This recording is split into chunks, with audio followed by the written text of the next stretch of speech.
हाय दोस्त, आप कैसे हैं? उम्मीद हुआ कि आप बहुत अच्छे होंगे। हम चल रहे हैं ब्रह्मास्त्र स्टैटिक्स जीके का रिव्यू करने। क्या करने? रिव्यू करने। यह हमारे महत्वपूर्ण गुरुजी आदित्य रंजन सर के द्वारा लिखा गया है, जो बहुत ही महत्वपूर्ण है। इसमें लगभग 1000 से ज़्यादा इम्पोर्टेंट एमसीक्यू है। समझिए, ऑब्जेक्टिव की इसमें संख्या देखा जाए तो लगभग 10,000 से ज़्यादा है। हम लोग प्रत्येक टॉपिक को अच्छा से पढ़ेंगे और समझेंगे। और आप लोग इस वीडियो के देखिए, इस बुक को पढ़ लेने के बाद में समझिए जीके जीएस हम लोग का बहुत टंच हो जाएगा। ठीक है, आइए हम लोग देखते हैं। इसका नाम क्या है? ब्रह्मास्त्र जीके। क्या नाम है? ब्रह्मास्त्र जीके, स्टैटिक जीके। ठीक है, जो लेटेस्ट पैटर्न पर है। क्या है? लेटेस्ट पैटर्न पर है। ये है हमारे आदित्य रंजन। ये कौन है? हमारे आदित्य रंजन सर है, जो कहाँ के रहने वाले हैं? बेतिया के रहने वाले हैं। और ये एसएससी सीजीएल में इंस्पेक्टर हैं। क्या है? एक्साइज इंस्पेक्टर के तौर पर इन्हें सेलेक्ट किया गया है। बहुत ही इंटेलिजेंट आदमी है। और जो इनका बुक है ब्रह्मास्त्र बुक है, मैथ सीजीएल वेरियर है। बहुत अच्छा अच्छा बुक इन्होंने लिखा है, जो जो फ्लिपकार्ट पर अवेलेबल है। ठीक है, उसके बारे में हम टॉपिक जानेंगे। सबसे पहले जैनिज्म एवं बुद्धिज्म, मतलब जैन एवं बुद्ध के बारे में हम लोग जानेंगे फर्स्ट में। ठीक है, अब आइए जानते हैं फर्स्ट में जैन एवं बुद्ध के बारे में। इसमें बहुत सारा टॉपिक पढ़ना है और हम पहला टॉपिक पढ़ने चल रहे हैं जैन एवं बुद्ध। जैन धर्म और बुद्ध धर्म, बौद्ध धर्म। जैन धर्म एवं बौद्ध धर्म। ठीक है दोस्त, जैन धर्म एवं बुद्ध धर्म।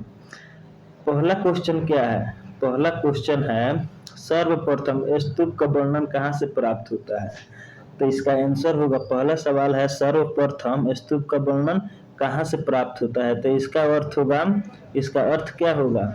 इसका अर्थ होगा, इसका जो हमारा आंसर होगा वह कहाँ से प्राप्त हो रहा है? ऋग्वेद से। कहाँ से प्राप्त हो रहा है? ऋग्वेद से। कहाँ से प्राप्त हो रहा है? ऋग्वेद से प्राप्त हो रहा है। ठीक है, अच्छा, ऋग्वेद से प्राप्त हो रहा है पहला। ठीक है, और आपसे परीक्षा में पूछेगा, बताइए सर्वप्रथम स्तूप का वर्णन कहाँ से प्राप्त होता है? कहाँ से प्राप्त होता है? तो इसका आंसर क्या होगा? ऋग्वेद से प्राप्त होता है। कहाँ से प्राप्त होता है? ऋग्वेद से प्राप्त होता है। आइए, और इसका कुछ महत्वपूर्ण तथ्य है जिसके बारे में हम जान लें। यहाँ पे लिखा गया है, सर्वप्रथम स्तूप का वर्णन ऋग्वेद से प्राप्त होता है। कहाँ से प्राप्त होता है? ऋग्वेद से प्राप्त होता है।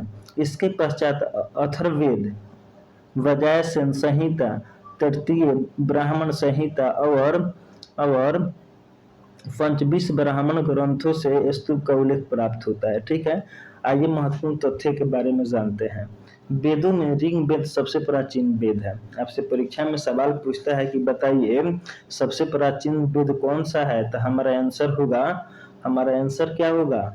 ऋग्वेद होगा। क्या आंसर होगा? ऋग्वेद होगा। तथा अथर्ववेद सबसे नवीन वेद है। जो अथर्ववेद है वो सबसे नया वाला वेद है, और जो ऋग्वेद है वो सबसे पुराना वेद है। अगर आपसे परीक्षा में 2 क्वेश्चन पूछ दे कि बताइए सबसे पुराना वेद का नाम क्या है? तो ऋग्वेद। और सबसे नए वेद का नाम क्या है? तो अथर्ववेद।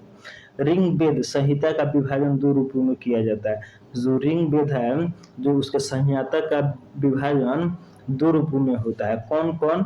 एक होता है मंडल क्रम विभाग में, एक होता है अष्टक क्रम विभाग में। ठीक है, आप लोग ऐसे ट्रिक से याद रख सकते हैं।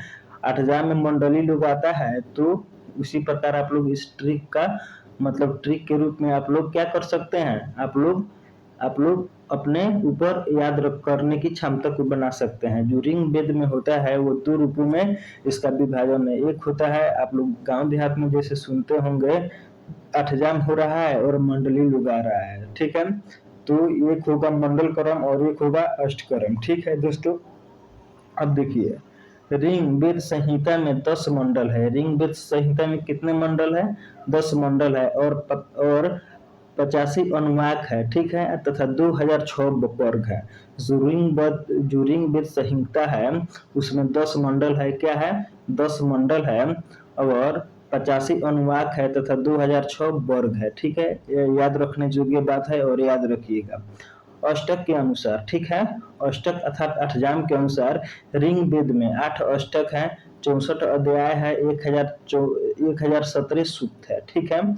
इसको याद रखना बहुत जरूरी है। एवं अतिरिक्त 11 सूक्त भी हैं, इसमें अलग से 11 सूक्त भी हैं, ठीक है। प्रत्येक अध्याय वर्गों में विभाजित किया गया है। जो इसमें प्रत्येक वेद है, जो भी ऋग्वेद में प्रत्येक मतलब अध्याय है, उसे वर्गों में विभाजित किया गया है, ठीक है। उसके बाद में वर्गों में अनिश्चित संख्या में ऋचाएं हैं, ठीक है। जो हमारा वेद है, ऋग्वेद है, उसमें अनेकों अनिश्चित संख्या में, मतलब हम लोग उसको गिन नहीं सकते हैं, मतलब अनिश्चित संख्या में उसमें ऋचाएं हैं, ठीक है। मंडल क्रमानुसार भी ऋग्वेद संहिता में कुल 1017 सूक्त है। अब मंडल क्रमानुसार भी ऋग्वेद में कितने सूक्त हैं? 1017। आपसे परीक्षा में सवाल पूछा हुआ है कि बताइए मंडल क्रमानुसार के अनुसार बताइए ऋग्वेद के संहिता में कितना सूक्त है? तो 1017, ठीक है। इन सूक्तों में अतिरिक्त परिष्ट रूप में 11 सूत्र है। 11 सूक्त है, बलखिलिय नाम से प्रसिद्ध है, ठीक है। जो कथी के नाम से प्रसिद्ध है? बलखिलियस के नाम से प्रसिद्ध है, ठीक है। उसके बाद में शौनक अनुक्रमणि के अनुसार ऋग्वेद संहिता में खिल सूक्त मंत्र सहित 10,580 मंत्र है। मतलब आपसे कोई पूछेगा कि बताइए, एग्जाम में पूछा हुआ है कि बताइए ऋग्वेद में कितना मंत्र है, तो 10,580 मंत्र है। कितना मंत्र है? 10,580 मंत्र है। अब आइए हम लोग 2 नंबर क्वेश्चन को देखें, ठीक है। अब 2 नंबर क्वेश्चन को देखें। कह रहा है एशिया के ज्योतिषपुंज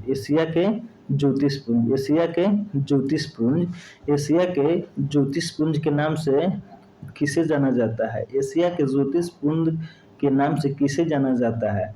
तो इसका आंसर होगा महात्मा बुद्ध को। इसका आंसर क्या होगा? महात्मा बुद्ध को। जो महात्मा बुद्ध हैं, जो एशिया के ज्योतिपुंज के नाम से भी जाने जाते हैं। कथी के नाम से जाने जाते हैं? ज्योतिपुंज के नाम से जाने जाते हैं। ये ध्यान देने योग्य बात है। अब चलिए इसका हम अन्य तथ्य देखते हैं। क्या देखते हैं? अन्य तथ्य देखते हैं।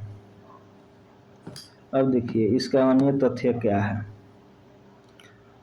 इसका अन्य तथ्य है महात्मा बुद्ध को एशिया का ज्योतिषपुंज के नाम से जाना जाता है, ठीक है।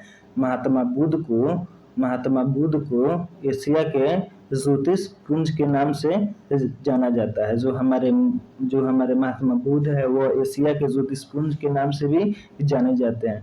गौतम बुद्ध के जीवन पर एडविन अर्नाल्ड द्वारा एक काव्य की रचना की गई थी, जिसका नाम है लाइट ऑफ एशिया रखा गया था, ठीक है।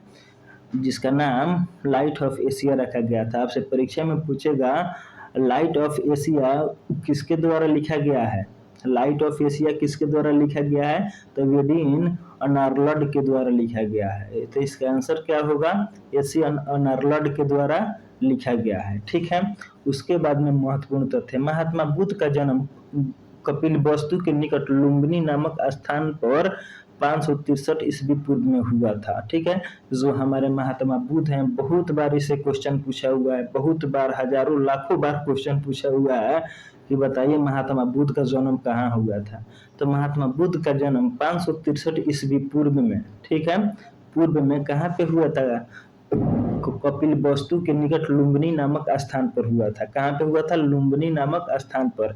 एक कहाँ पे स्थित है? नेपाल में स्थित है। कहाँ पे स्थित है? नेपाल में स्थित है। अब देखिए इनके बचपन का नाम सिद्धार्थ था। इनके बचपन का नाम क्या था? महात्मा बुद्ध के बचपन का नाम क्या था? सिद्धार्थ था। क्या नाम था? सिद्धार्थ था। महात्मा बुद्ध का विवाह 16 वर्ष की छोटी आयु में ही शाक्य कुल की एक कन्या यशोधरा के साथ कर दिया गया। अब एक सवाल यहाँ से निकल कर आता है, सवाल पूछता है कि बताइए जो हमारे गौतम बुद्ध जी हैं उनका शादी किसके साथ हुआ था? तो यशोधरा के साथ हुआ था, ठीक है। और किस कुल में हुआ था? तो शाक्य कुल में हुआ था। किस स्कूल में हुआ था? शाक्य कुल में हुआ था। ये हमारे लिए बहुत महत्वपूर्ण है, ठीक है। उसके बाद में गौतम बुद्ध ने 29 वर्ष की आयु में गृह त्याग दिया तथा गृह त्याग की इस घटना को महाभिष्णिकर्मण कहते हैं, ठीक है। गौतम बुद्ध ने 29 वर्ष के, एक सवाल पूछता है परीक्षा में, बताइए महात्मा बुद्ध अपना घर छोड़े कब? तो 29 वर्ष की आयु में छोड़े, ठीक है। और इस घटना को हम लोग क्या कहते हैं? जब महात्मा बुद्ध अपने घर को छोड़े, तो अपने घर को त्याग दिए, तो इस घटना को हम लोग क्या कहते हैं? महाभिनिष्कर्मण कहते हैं। क्या कहते हैं? महाभिनिष्कर्मण कहते हैं। इसका प्रतीक एक घोड़ा था। इसका प्रतीक क्या था? घोड़ा था। अब देखिए, अब यहाँ से सवाल आता है कि बताइए घोड़ा मतलब किसका प्रतीक घोड़ा है? किसका प्रतीक घोड़ा है? गृह त्याग का, गृह आने का, गृह से जाने का, गृह में सोने का, इनमें से कोई नहीं। तो इसका आंसर होगा, क्या आंसर होगा? गृह त्याग, गृह को छोड़ना, घर को छोड़ना। ये हमेशा क्वेश्चन पूछा हुआ है, बिहार एसएससी रेलवे में क्वेश्चन पूछा हुआ है, ठीक है।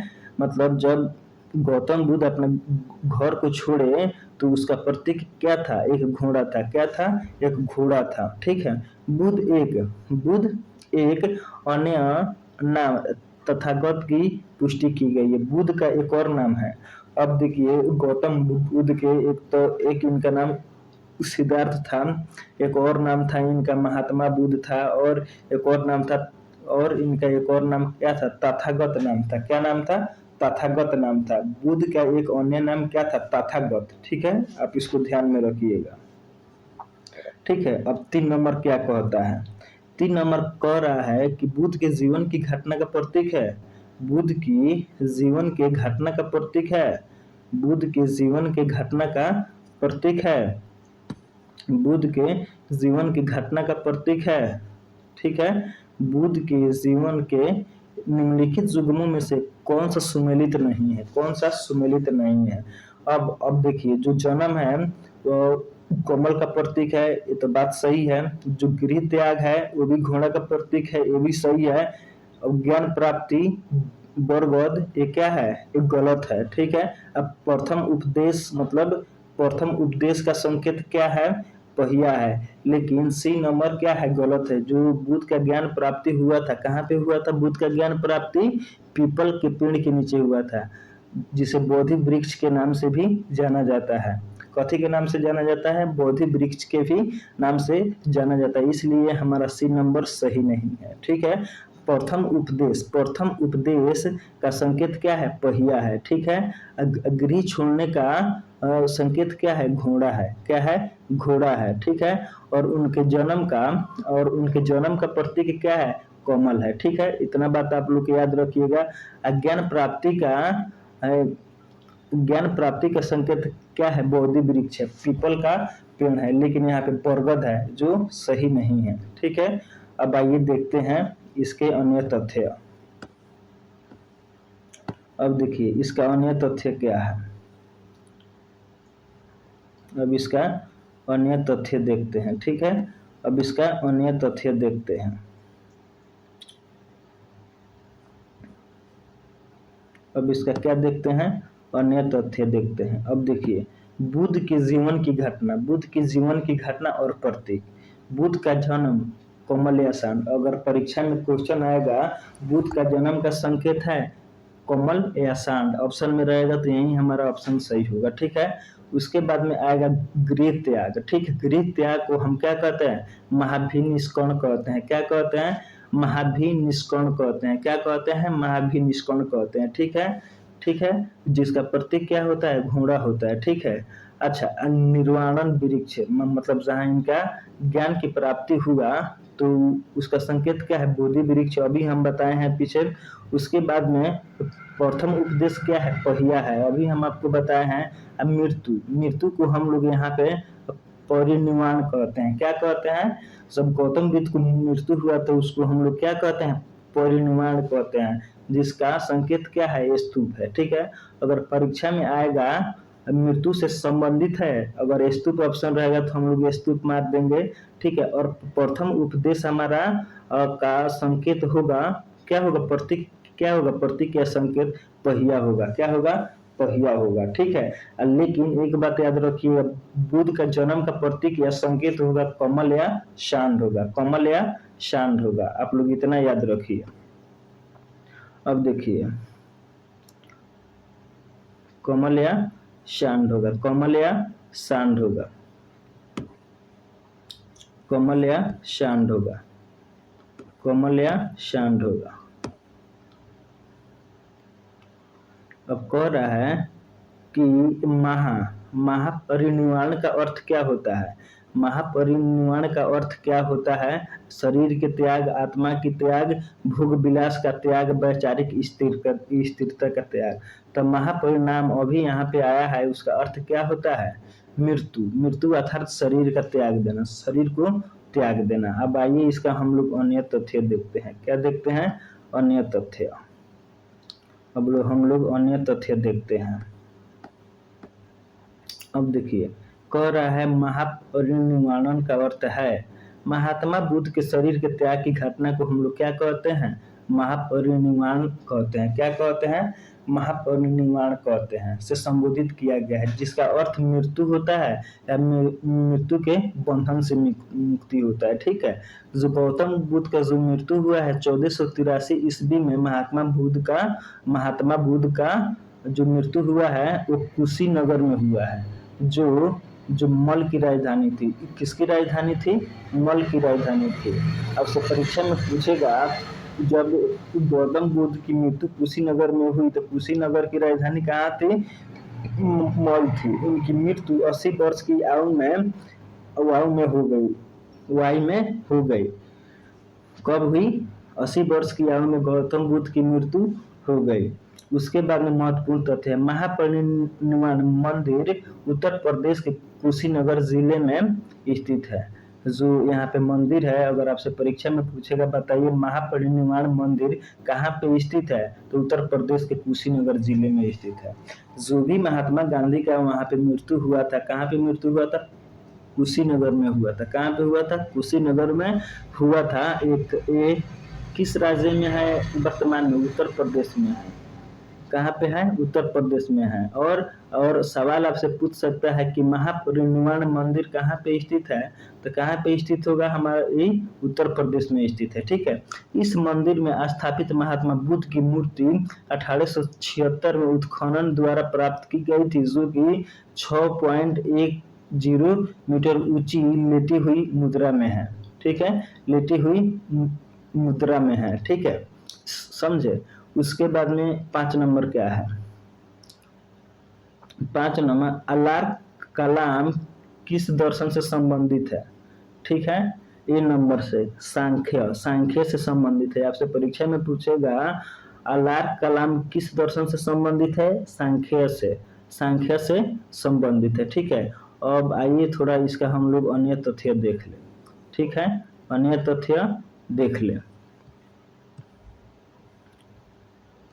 अन्य तथ्य देख ले। अब देखिए,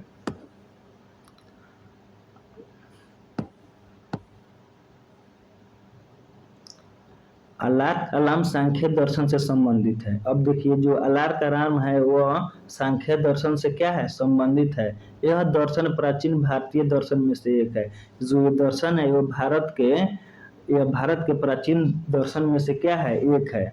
अब देखिए, महाभिनिष्करण के बाद में महात्मा बुद्ध अलार्म कलाम के आश्रम पहुंचे। ठीक है, आश्रम पहुंचे एवं तत्पश्चात दीक्षा भी ली, परंतु महात्मा बुद्ध ने इस दर्शन से संतुष्टि नहीं हुई। ठीक है, उसके बाद में जब महात्मा बुद्ध ने अपना घर त्यागा, छोड़ा, तो उसी घटना को हम लोग क्या कहते हैं, महाभिनिष्क्रमण कहते हैं। क्या कहते हैं, जब महात्मा बुद्ध ने अपना घर छोड़ा तो उस घटना को हम लोग क्या कहते हैं, महाभिनिष्करण कहते हैं। क्या कहते हैं, महाभिनिष्करण कहते हैं। और जब महात्मा बुद्ध ने अपना शरीर त्यागा तो उसे क्या कहते हैं, महापरिनिर्वाण कहते हैं। क्या कहते हैं, महापरिनिर्वाण कहते हैं। ठीक है, इतना आप लोग को याद रखना है। ठीक है, जब अपना घर से जब अपना घर त्याग दिए और तो उसका संकेत क्या था, घोड़ा था। क्या था, घोड़ा था। ठीक है, तो महात्मा बुद्ध अलार्म कलार्म के आश्रम पहुँचे और वहाँ दीक्षा भी ली, दीक्षा भी ली, लेकिन महात्मा बुद्ध को वहाँ संतुष्टि नहीं मिली। ठीक है, उसके बाद में अल्लाह कलाम सांख्य के दर्शन के प्रसिद्ध आचार्य थे एवं उनकी अपनी साधना शक्ति के लिए प्रख्यात व्यक्तियों में से एक थे।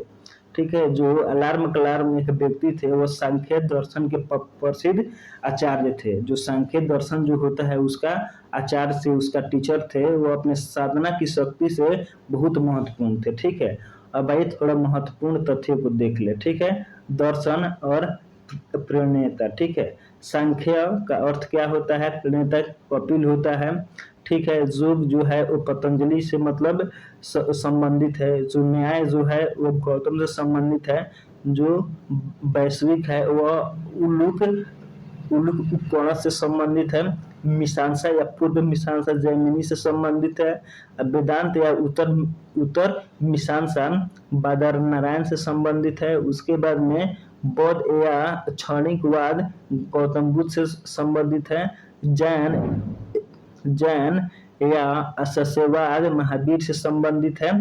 ठीक है, उसके बाद में अद्वैत शंकराचार्य से संबंधित है। ठीक है, इतना हमारे लिए बहुत महत्वपूर्ण है। ठीक है, अब चलते हैं 6 नंबर पर। कहाँ चलते हैं? 6 नंबर पर। 5 नंबर हो गया।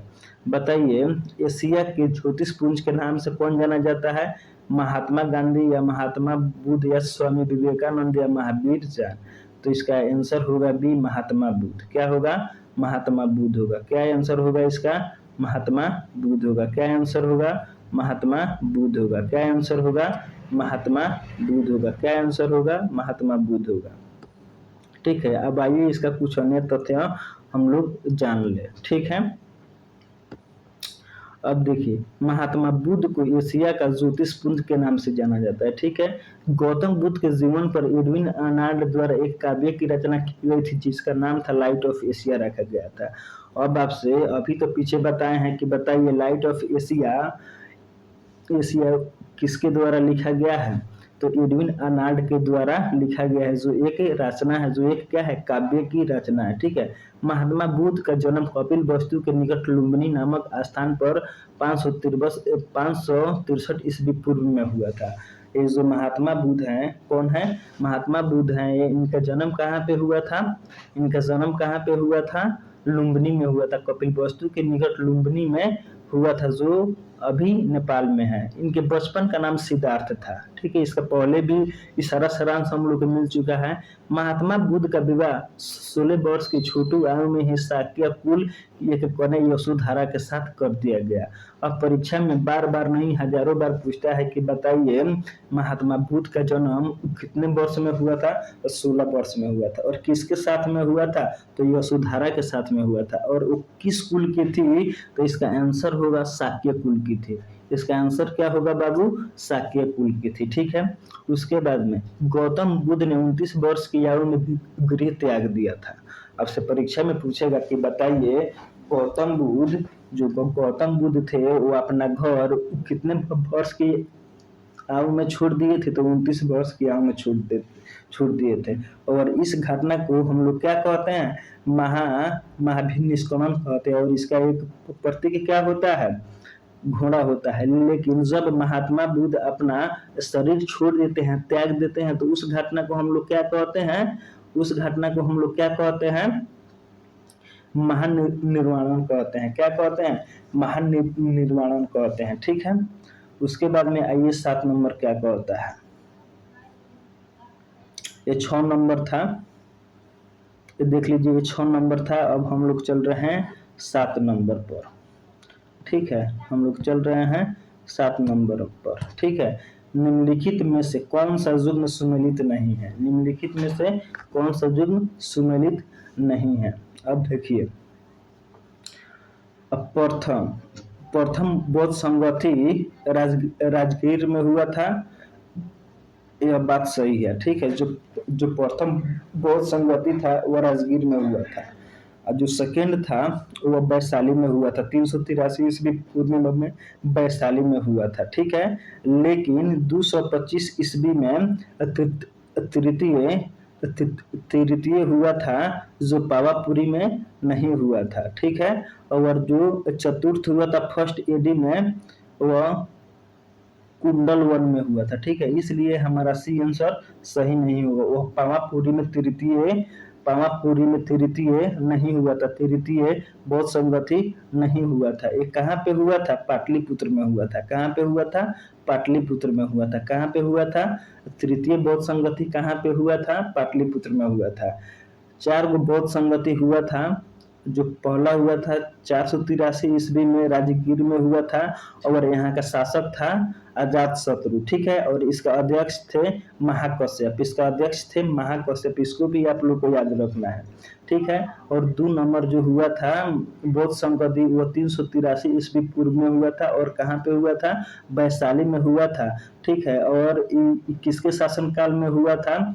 तो साबाकामी तो कलाशुक के शासन काल में हुआ था। ठीक है, और इसका अध्यक्ष थे साबाकामी। इसका अध्यक्ष क्या थे? साबाकामी थे। ठीक है, उसके बाद में तृतीय बौद्ध संगति कहाँ पे हुआ था? पाटलिपुत्र में हुआ था। ठीक है, ये किसके शासन काल में हुआ था? अशोक के शासन काल में हुआ था। ठीक है, और यहाँ का अध्यक्ष थे मेगलीपुत्सिस यहाँ के अध्यक्ष थे। ठीक है, इसका अध्यक्ष थे। उसके बाद में चौथा बौद्ध संगति कहाँ पे हुआ था? कुंडल वन में हुआ था।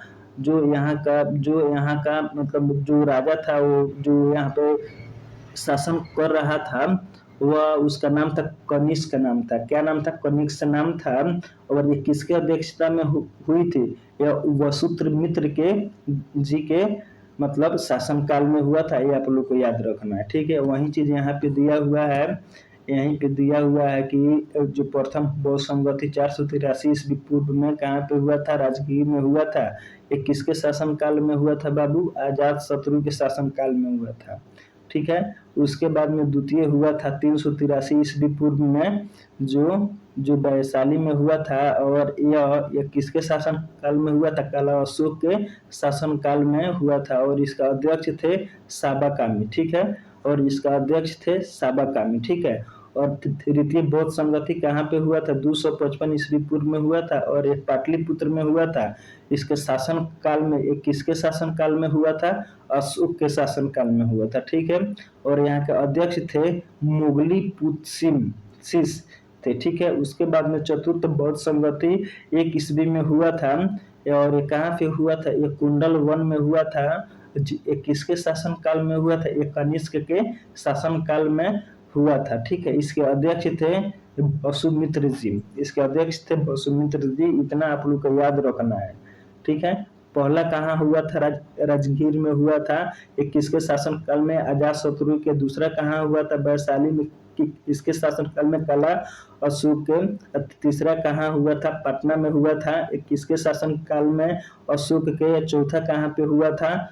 कुंडल वन में हुआ था। एक किसके शासन काल में? एक कनिष्क के शासन काल में हुआ था। ठीक है, और इसके अध्यक्ष का भी नाम आप लोग को याद रखना है। ठीक है, उसके बाद में 8 नंबर कहता है कि बताइए निम्नलिखित में से बुद्ध का नाम नहीं है।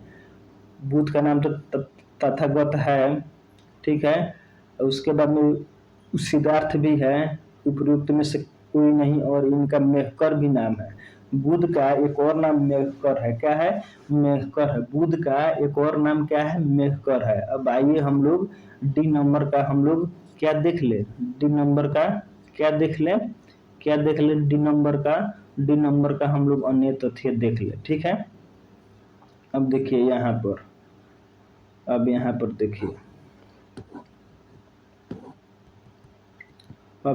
देखिए गौतम बुद्ध के नाम। ठीक है, जो गौतम बुद्ध का नाम है, जो तथागत नाम है, उसके बाद में शाक्य मुनि नाम है, उसके बाद में सिद्धार्थ नाम है, उसके बाद में तंकर्ण नाम है, उसके बाद में संकर्ण नाम है, उसके बाद में मेघंकर नाम है। पाली भाषा में लिखित ग्रंथों में बुद्ध के 27 नामों का वर्णन है। मगर परीक्षा में पूछता है कि बताइए भाई पाली भाषा में बुद्ध के कितने नामों का वर्णन है? कितने नामों का वर्णन है? तो इसका आंसर होगा 27। इसका आंसर क्या होगा? 27 होगा। क्या होगा? 27 होगा। ठीक है, उसके बाद में महत्वपूर्ण तथ्य आइए जान ले। ठीक है, महत्वपूर्ण तथ्य। महात्मा बुद्ध को एशिया का ज्योतिषपुंज के नाम से जाना जाता था, ये तो हम पहले पढ़ा चुके हैं और लिखा हुआ भी है।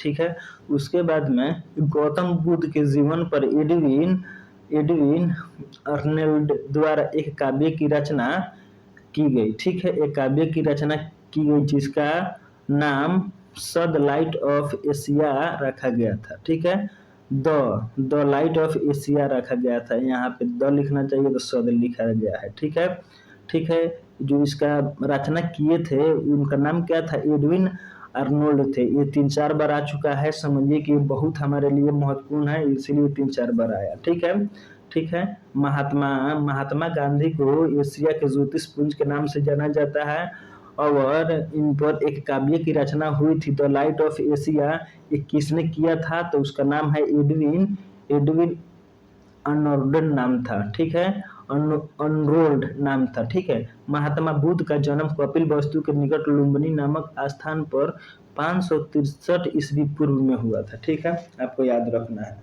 जो भी महात्मा बुद्ध हैं, जो महात्मा बुद्ध हैं तो महात्मा बुद्ध न रहेंगे, महात्मा बुद्ध हैं तो उनका जन्म कहाँ पे हुआ था, कपिल वस्तु के निकट लुम्बिनी नामक स्थान पर 563 ईस्वी पूर्व में हुआ था। ठीक है, इनके बचपन का नाम क्या था, सिद्धार्थ था। क्या था, सिद्धार्थ था। महात्मा बुद्ध का विवाह 16 वर्ष की छोटी आयु में हो गया था, ये तो हमको 10 बार मिल चुका है। महात्मा बुद्ध थे महात्मा बुद्ध थे, इनकी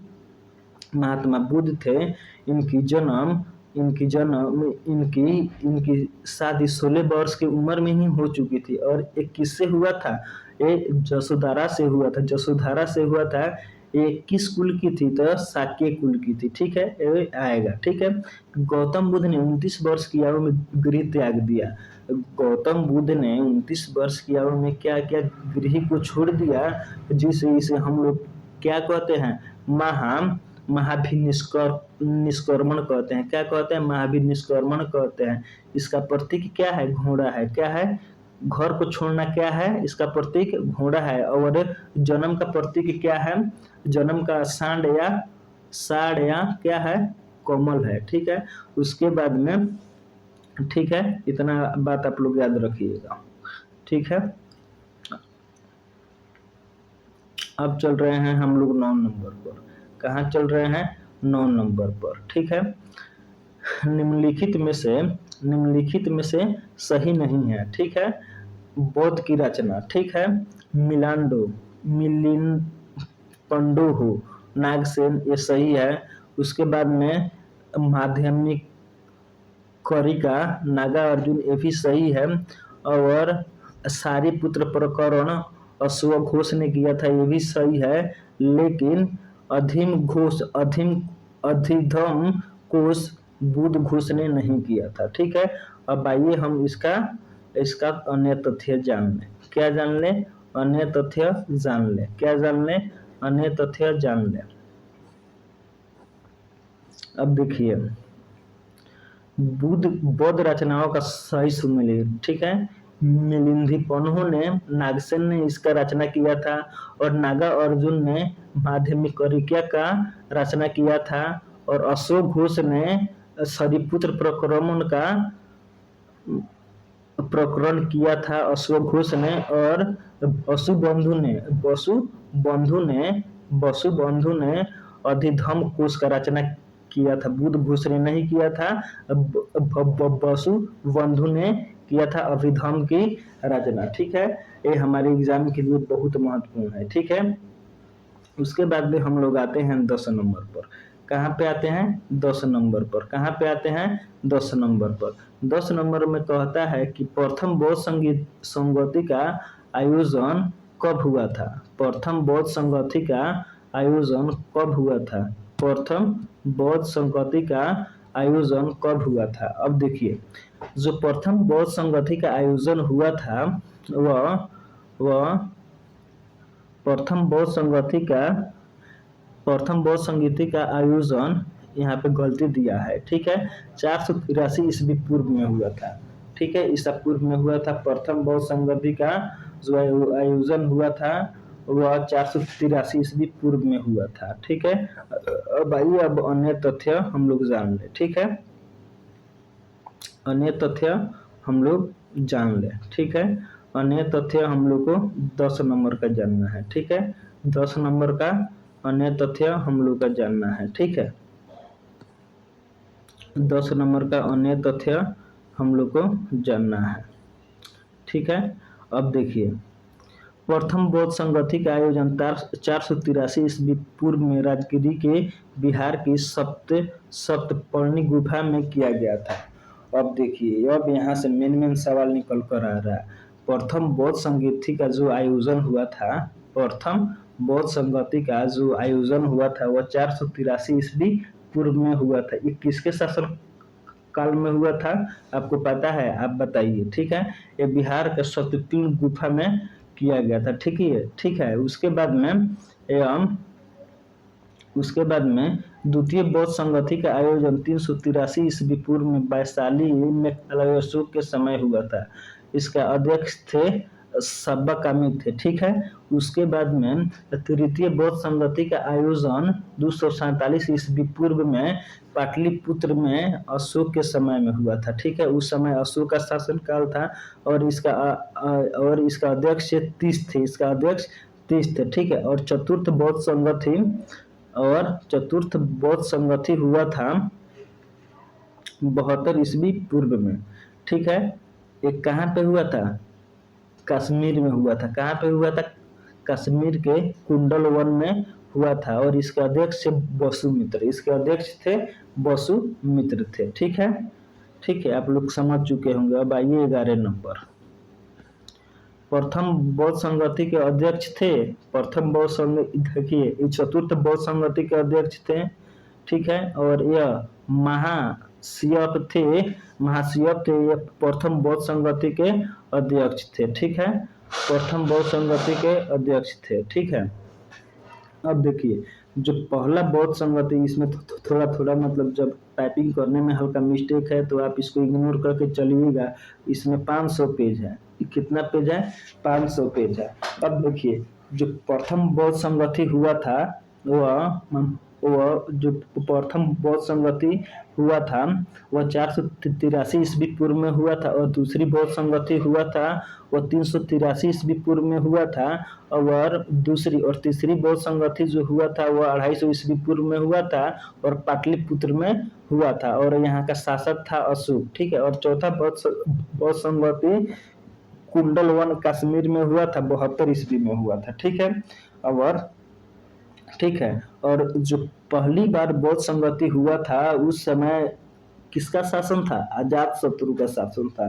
किसका शासन था? अजातशत्रु का शासन था। और जब दूसरा बौद्ध संगति हुआ था तब काला अशोक का मतलब शासन था और 383 ईस्वी पूर्व में दूसरा बौद्ध संगति हुआ और तीसरा बौद्ध संगति 250 ईस्वी में हुआ जिसका शासन का काल था अशोक का शासन काल था और चौथा जो बौद्ध संगति था वो कनिष्क का मतलब शासन काल था और 72 ईस्वी में हुआ था और ये कहाँ पे हुआ था? यह कुंडल वन में कश्मीर में हुआ था। ठीक है, अब चलते हैं आगे। ठीक है, अब 12 नंबर अब देख लिया जाए। 12 नंबर क्या कहता है? निम्नलिखित में से कौन सा त्रिरत्न का हिस्सा नहीं है? निम्नलिखित में से कौन त्रिरत्न का हिस्सा नहीं? अब देखिए, त्रिरत्न बुद्ध को 3 गो त्रिरत्न थे। ठीक है, एक था बुद्ध, एक था धम्म, एक था संघ, लेकिन एक कर्मा नहीं था। यह त्रिरत्न का हिस्सा नहीं है। एक कर्मा जो है वो खुद से होता है और यह बुद्ध का मतलब त्रिरत्न का हिस्सा नहीं था। ठीक है, इसका डी नंबर अर्थ हो जाएगा, इसका डी नंबर उत्तर हो जाएगा, कर्मा इसका उत्तर नहीं होगा। ठीक है, अब चलिए अब आगे चलते हैं, इसका अन्य तथ्य देखते हैं। ठीक है, इसका अन्य तथ्य देखते हैं। इसका अन्य तथ्य है, ठीक है, कर्म त्रिरत्न का भाग नहीं है। कर्म व्यक्ति का नैतिक मूल्य है। जो कर्म होता है वो व्यक्ति का नैतिक मूल्य है और जब व्यक्ति कर्म नहीं करेगा तो समझिए अपने भविष्य में वो आगे नहीं जा सकता है। कहाँ नहीं जा सकता है? आगे नहीं जा सकता है। उसके बाद में महत्वपूर्ण तथ्य, कर्म का सिद्धांत बुद्ध की शिक्षा का अनिवार्य हिस्सा है। ठीक है, इससे व्यक्ति के नैतिक जीवन पर जोर दिया जाता है। जब हमको शिक्षा मिलेगा तब हम अपने लाइफ में आगे की ओर जाएंगे, अन्यथा हम अपने लाइफ में आगे की ओर नहीं जा सकते हैं। ठीक है, उसके बाद में है अतिरिक्त जानकारी। बुद्ध के 3 रत्न या 3 स्तंभ, तीन त्रिरत्न के रूप में भी जाने जाते हैं। ठीक है, जो बुद्ध के 3 रत्न हैं उसको 3 स्तंभ या त्रिरत्न के रूप में भी जाना जाते हैं। ठीक है, हम आपको बताए हैं त्रिरत्न 3 प्रकार के होते हैं, एक होता है बुद्ध, एक होता है धम्म, एक होता है संघ, लेकिन कर्म नहीं होता है, लेकिन कर्म नहीं होता है। ठीक है, अब देखिए एक धर्म और दर्शन के रूप में बौद्ध धर्म विभिन्न प्रकार की परंपराओं, विश्वासों और प्रथाओं में शामिल करता है, जो मुख्य रूप से बुद्ध धर्म की शिक्षाओं पर आधारित है। ठीक है, अब देखिए बुद्ध का संक्षिप्त इतिहास। ठीक है, हम लोग जान लेंगे बुद्ध के संक्षिप्त इतिहास के बारे में। बुद्ध का वास्तविक नाम क्या था? सिद्धार्थ था। ठीक है, इनका जन्म स्थान कहाँ है? लुम्बिनी में है, जो कपिल वस्तु में है, और जो कहाँ पे है? नेपाल में है। ठीक है, इनके पिता का नाम सुदोधन था। ठीक है, सुदोधन था, और जो इनकी पत्नी थी इनका नाम क्या था? यशोधरा थी, और ये साक्य कुल वंश की थी। ठीक है, इनकी पत्नी, और इनकी माता का नाम था महामाया, कि जो माता होती है वो मायादार होती है, इसीलिए इनका माता का नाम था महामाया। ठीक है, और जो इनकी पालक माता की नाम थी। अब देखिए, जब बुद्ध का जन्म हुआ ना, तो समझिए कि बुद्ध का जन्म देते ही उनकी माता की मृत्यु हो गई। उनकी माता की मृत्यु हो गई, महामाया की मृत्यु हो गई। तो उनकी मौसी ने इनको पाल पोस कर बड़ा किया, जिसका नाम था प्रजापति गौतमी। महाप्रजापति गौतमी इनके मौसी का नाम था। ठीक है, उसके बाद में इन्हें जहाँ पे ज्ञान प्राप्त हुआ था उसे पीपल के पेड़ कहते हैं, या बोधि वृक्ष के रूप में जाना जाता है। ठीक है, इनकी एक पत्नी थी जिसका नाम था यशोधरा, और बेटा का नाम था राहुल। जब ये दोनों सो रहे थे तो तभी इनके दिमाग में आया कि हम घर से निकल चले, और क्या किए? घोड़ा उठाए और घर से निकल गए। ठीक है, और जो इनका मृत्यु होता है महापरिनिर्वाण, मतलब इसको कहा जाता है, ये कहाँ पे होता है? कुशीनगर में होता है, उत्तर प्रदेश में होता है, 483 ईस्वी पूर्व में होता है। ठीक है, और जब घर छोड़ के निकलते हैं तो उसे कहते हैं महाभिनिष्करण कहते हैं। ठीक है, मतलब इसमें कहा जाता है इतिहास में। ठीक है, अब 13 नंबर क्या कहता है? 13 नंबर कहता है, अपने महानिर्वाण के पहले बुद्ध के अंतिम उपदेश कहाँ दिया था? तो इसका आंसर होगा सारनाथ। जब महात्मा बुद्ध का मृत्यु होने वाला था, तो इन्होंने उससे पहले सारनाथ में अपना उपदेश दिया था। कहाँ दिया था? सारनाथ में अपना उपदेश दिया था। सारनाथ में अपना उपदेश दिया था। ठीक है, सारनाथ में क्या दिया था? अपना उपदेश दिया था। ठीक है, इसके आइए कुछ अन्य तथ्य के बारे में हम जान लें। ठीक है, 13 नंबर के बारे में। वैशाली में महापरिणाम से पहले बुद्ध ने अपना अंतिम उपदेश दिया था। ठीक है, जो भी वैशाली में अपना बुद्ध ने अंतिम उपदेश दिया था। ठीक है, उसके बाद में वैशाली लिच्छवी गणराज्य की राजधानी थी। ठीक है, वैशाली इसमें दिया है बी नंबर, सारनाथ होगा। यहाँ पे सारनाथ होगा। क्या होगा? सारनाथ होगा। क्या होगा? सारनाथ यहाँ पे होगा। ठीक है, कहाँ दिया था? सारनाथ में दिया था। ठीक है, महत्वपूर्ण, वैशाली लिच्छवी की गणराज्य की राजधानी थी। ठीक है, वैशाली बौद्ध और जैन धर्म दोनों से संबंधित था। ठीक है, जो वैशाली था वह बौद्ध धर्म एवं जैन धर्म दोनों से संबंधित था। ठीक है, बुद्ध और उनके जीवन से जुड़े कुछ महत्वपूर्ण तथ्य के बारे में आइए जान लेते हैं। जो इनका जन्म होता है कहाँ पे होता है? लुम्बिनी में होता है। ठीक है, और जो इसका प्रतीक है कमल और सांड या बैल है, ठीक है। उसके बाद में महाप्रस्थान मतलब होता है घर को त्याग देना। इसी को हम लोग क्या कहते हैं, महाभिनिष्क्रमण कहते हैं। और इसका प्रतीक क्या है, घोड़ा है, ठीक है। ज्ञान प्राप्ति या शरीर का निर्माण, क्या होता है, निर्माण।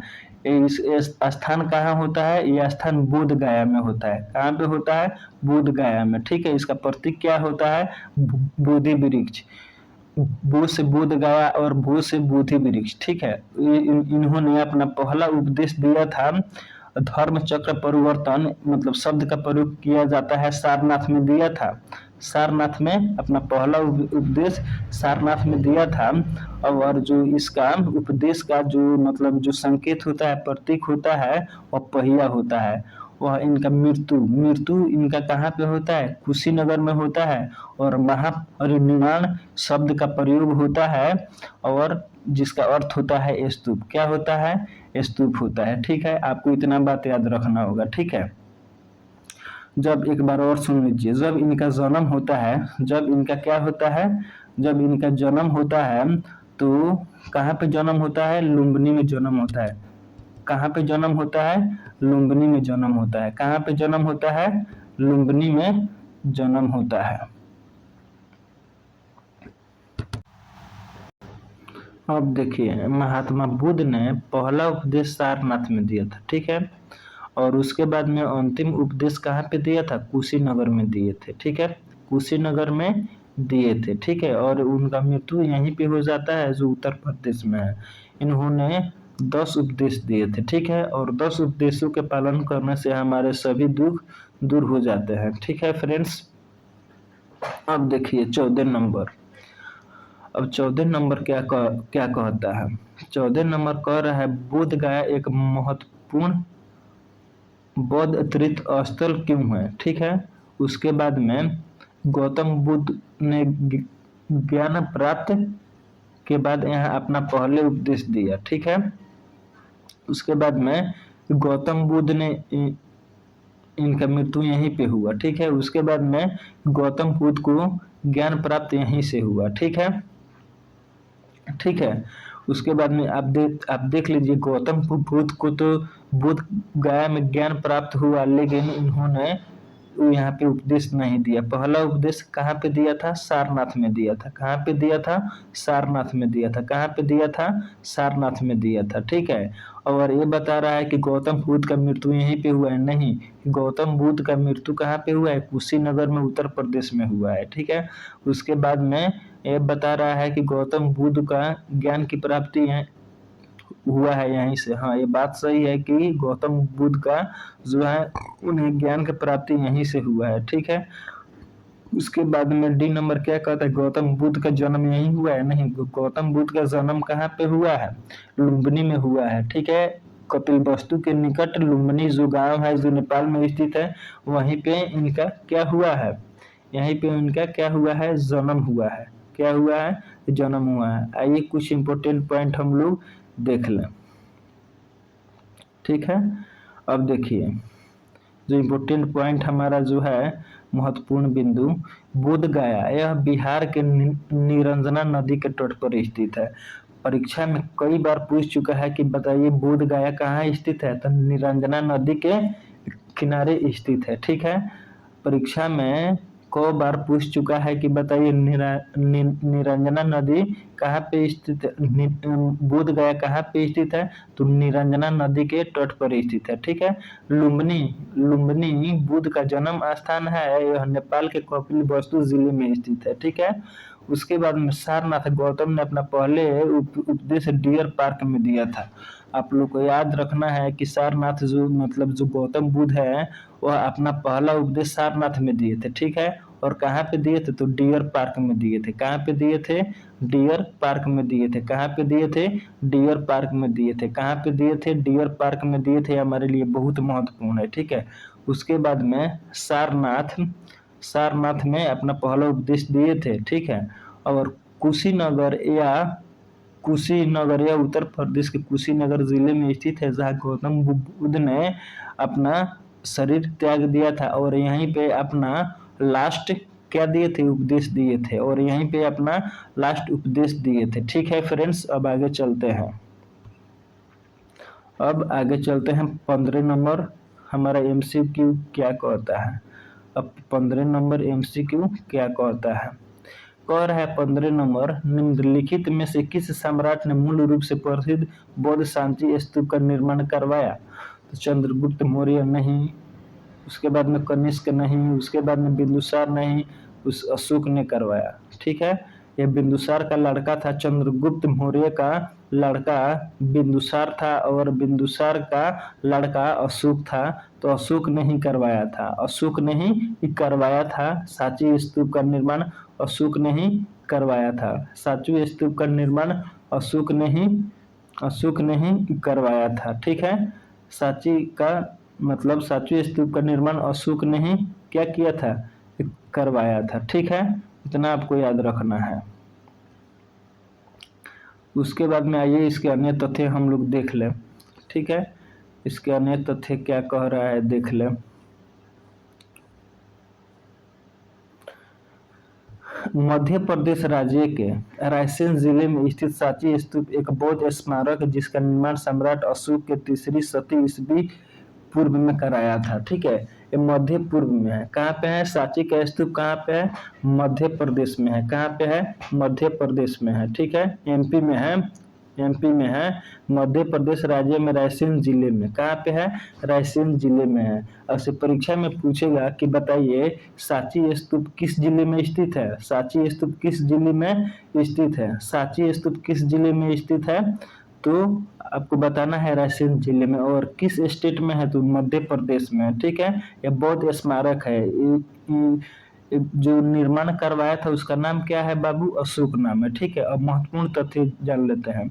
वर्ष 1989 ईस्वी में यूनेस्को द्वारा विश्व विरासत स्थल का दर्जा प्रदान किया गया। ठीक है, इस 1989 ईस्वी में यूनेस्को के बारे में हम पहले वीडियो बना चुके हैं, आप उसको देख लीजिएगा। ठीक है, उसके बाद में 14वीं सदी से लेकर 1818 में जॉन टेलर द्वारा पुनः खोजे जाने तक सांची का सामान्य जन जानकारी से दूर बना रहा। सर जॉन मार्शल के नेतृत्व में 1912 से लेकर 1919 ईस्वी तक सांची स्तूप की मरम्मत कराई गई। जब 1912 ईस्वी में हमारे 1912 ईस्वी में सर जॉन मार्शल के नेतृत्व में 1912 से लेकर 1919 तक सांची स्तूप की मरम्मत कराई गई। हड़प्पा सभ्यता का नाम सुने ही होंगे, जहाँ पे सर जॉन मार्शल का नाम आएगा वहाँ पे तो हड़प्पा सभ्यता आएगा ही आएगा। ठीक है, तो सर जॉन मार्शल 1912 से लेकर 1919 ईस्वी तक सांची स्तूप की मरम्मत कराई थी। ठीक है, उसके बाद में सांची स्तूप बुद्ध के अवशेष पाए जाते हैं।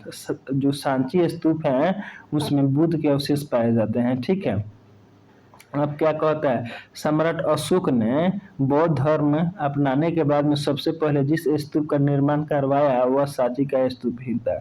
अशोक ने इतना लोगों को मारा, बाद में उसे माया आ गया, और माया के कारण उन्होंने बौद्ध धर्म को अपना लिया और उसका प्रचार प्रसार भी बहुत जोरों शोरों से किया। ठीक है, क्या किया, प्रचार भी बहुत जोरों शोरों से किया, प्रचार भी बहुत जोरों शोरों से किया। और जो स्तूप बनवाया वह सांची का स्तूप था। ठीक है, सांची का स्तूप बुद्ध के महापरिनिर्वाण का प्रतीक है। ठीक है, जो सांची का स्तूप है ना वह बुद्ध के मरण का प्रतीक है। ठीक है, बुद्ध का मरण जो है, जो मतलब जो शरीर का त्याग का प्रतीक क्या है, वो सांची का स्तूप क्या है, किसका प्रतीक है, बुद्ध के शरीर का त्याग का प्रतीक है। ठीक है, अच्छा, बुद्ध के ज्ञान के प्राप्ति का संकेत क्या है, आप लोग बताइए, कमेंट में लिखिए। अच्छा, बुद्ध के घर से निकलने का प्रतीक क्या है, घोड़ा है। बुद्ध के जन्म का प्रतीक क्या है बताइए, कमल या सांड और बैल है। ठीक है, उसके बाद में बुद्ध के उपदेश का संकेत क्या है, पहिया है। क्या है, पहिया है। ठीक है, और बुद्ध के मतलब शरीर निवारण के कि मतलब उसका प्रतीक क्या है, सांची के स्तूप है। क्या है, सांची के स्तूप। इसको हम लोग मतलब जब मतलब हत्या को हम लोग बुद्ध के हत्या को हम लोग क्या नाम देते हैं, महापरिनिर्वाण मतलब इसको नाम देते हैं।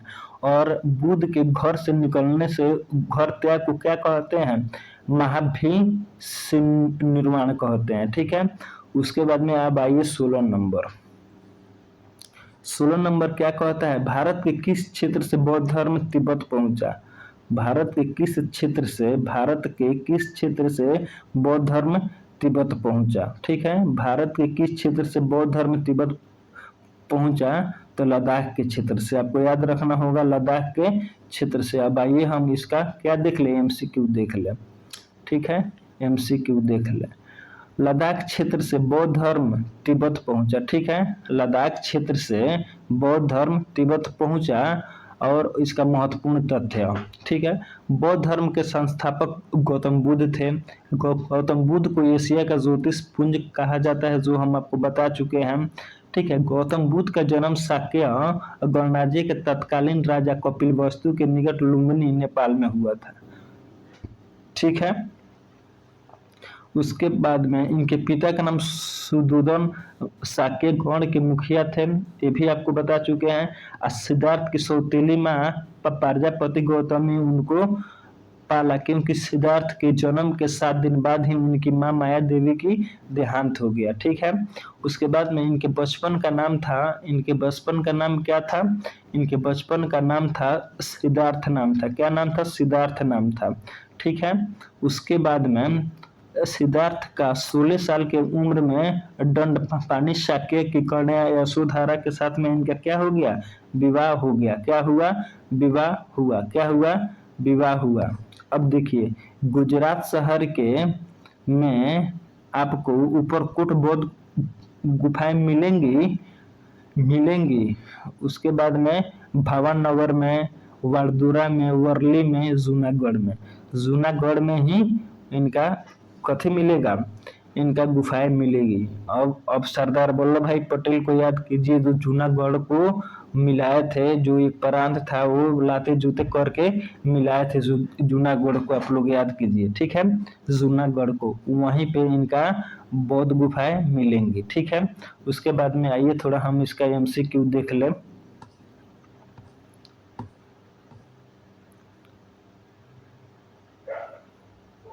आइए हम लोग एमसीक्यू देख लें। ऊपरकोट बौद्ध गुफाएं गुजरात के जूनागढ़ जिले में स्थित प्राचीन मानव निर्मित गुफाएं हैं। ठीक है, ऊपरकोट किले में 2000 साल पुरानी बौद्ध गुफाएं हैं। ठीक है, अब महत्वपूर्ण बिंदु क्या है, ये गुफाएं जूनागढ़ बौद्ध गुफा के समूह का हिस्सा है। क्या है, बौद्ध समूह का हिस्सा है। क्या है, बौद्ध समूह का हिस्सा है। क्या है, बौद्ध समूह का हिस्सा है। ठीक है, अब अजांदा की गुफाएं और एलोरा की गुफाएं, ये 2 गुफाएं यकीनन भारत की सबसे प्रसिद्ध प्राचीन गुफाओं में से है और महाराष्ट्र के जलगांव में स्थित है। कहाँ पे है, परीक्षा में ये भी सवाल आता है कि बताइए अजांता की गुफाएं और एलोरा की गुफाएं कहाँ पे स्थित है और किस गांव में स्थित है। तो हमारा आंसर क्या होगा, महाराष्ट्र में है और जलगांव में है, महाराष्ट्र के जलगांव में है। ठीक है, उसके बाद में वे यूनेस्को की विश्व धरोहर स्थल है। क्या है, यूनेस्को में ये शामिल हो चुका है। ठीक है, अब देखिए अजांता में 29 गुफाएं हैं। ठीक है, अजांता की गुफाएं, अजांता में 29 गुफाएं हैं और 25 गुफाएं बिहार के रूप में और 4 चौथे के रूप में उपयोग की जाती है। ठीक है, जबकि एलोरा में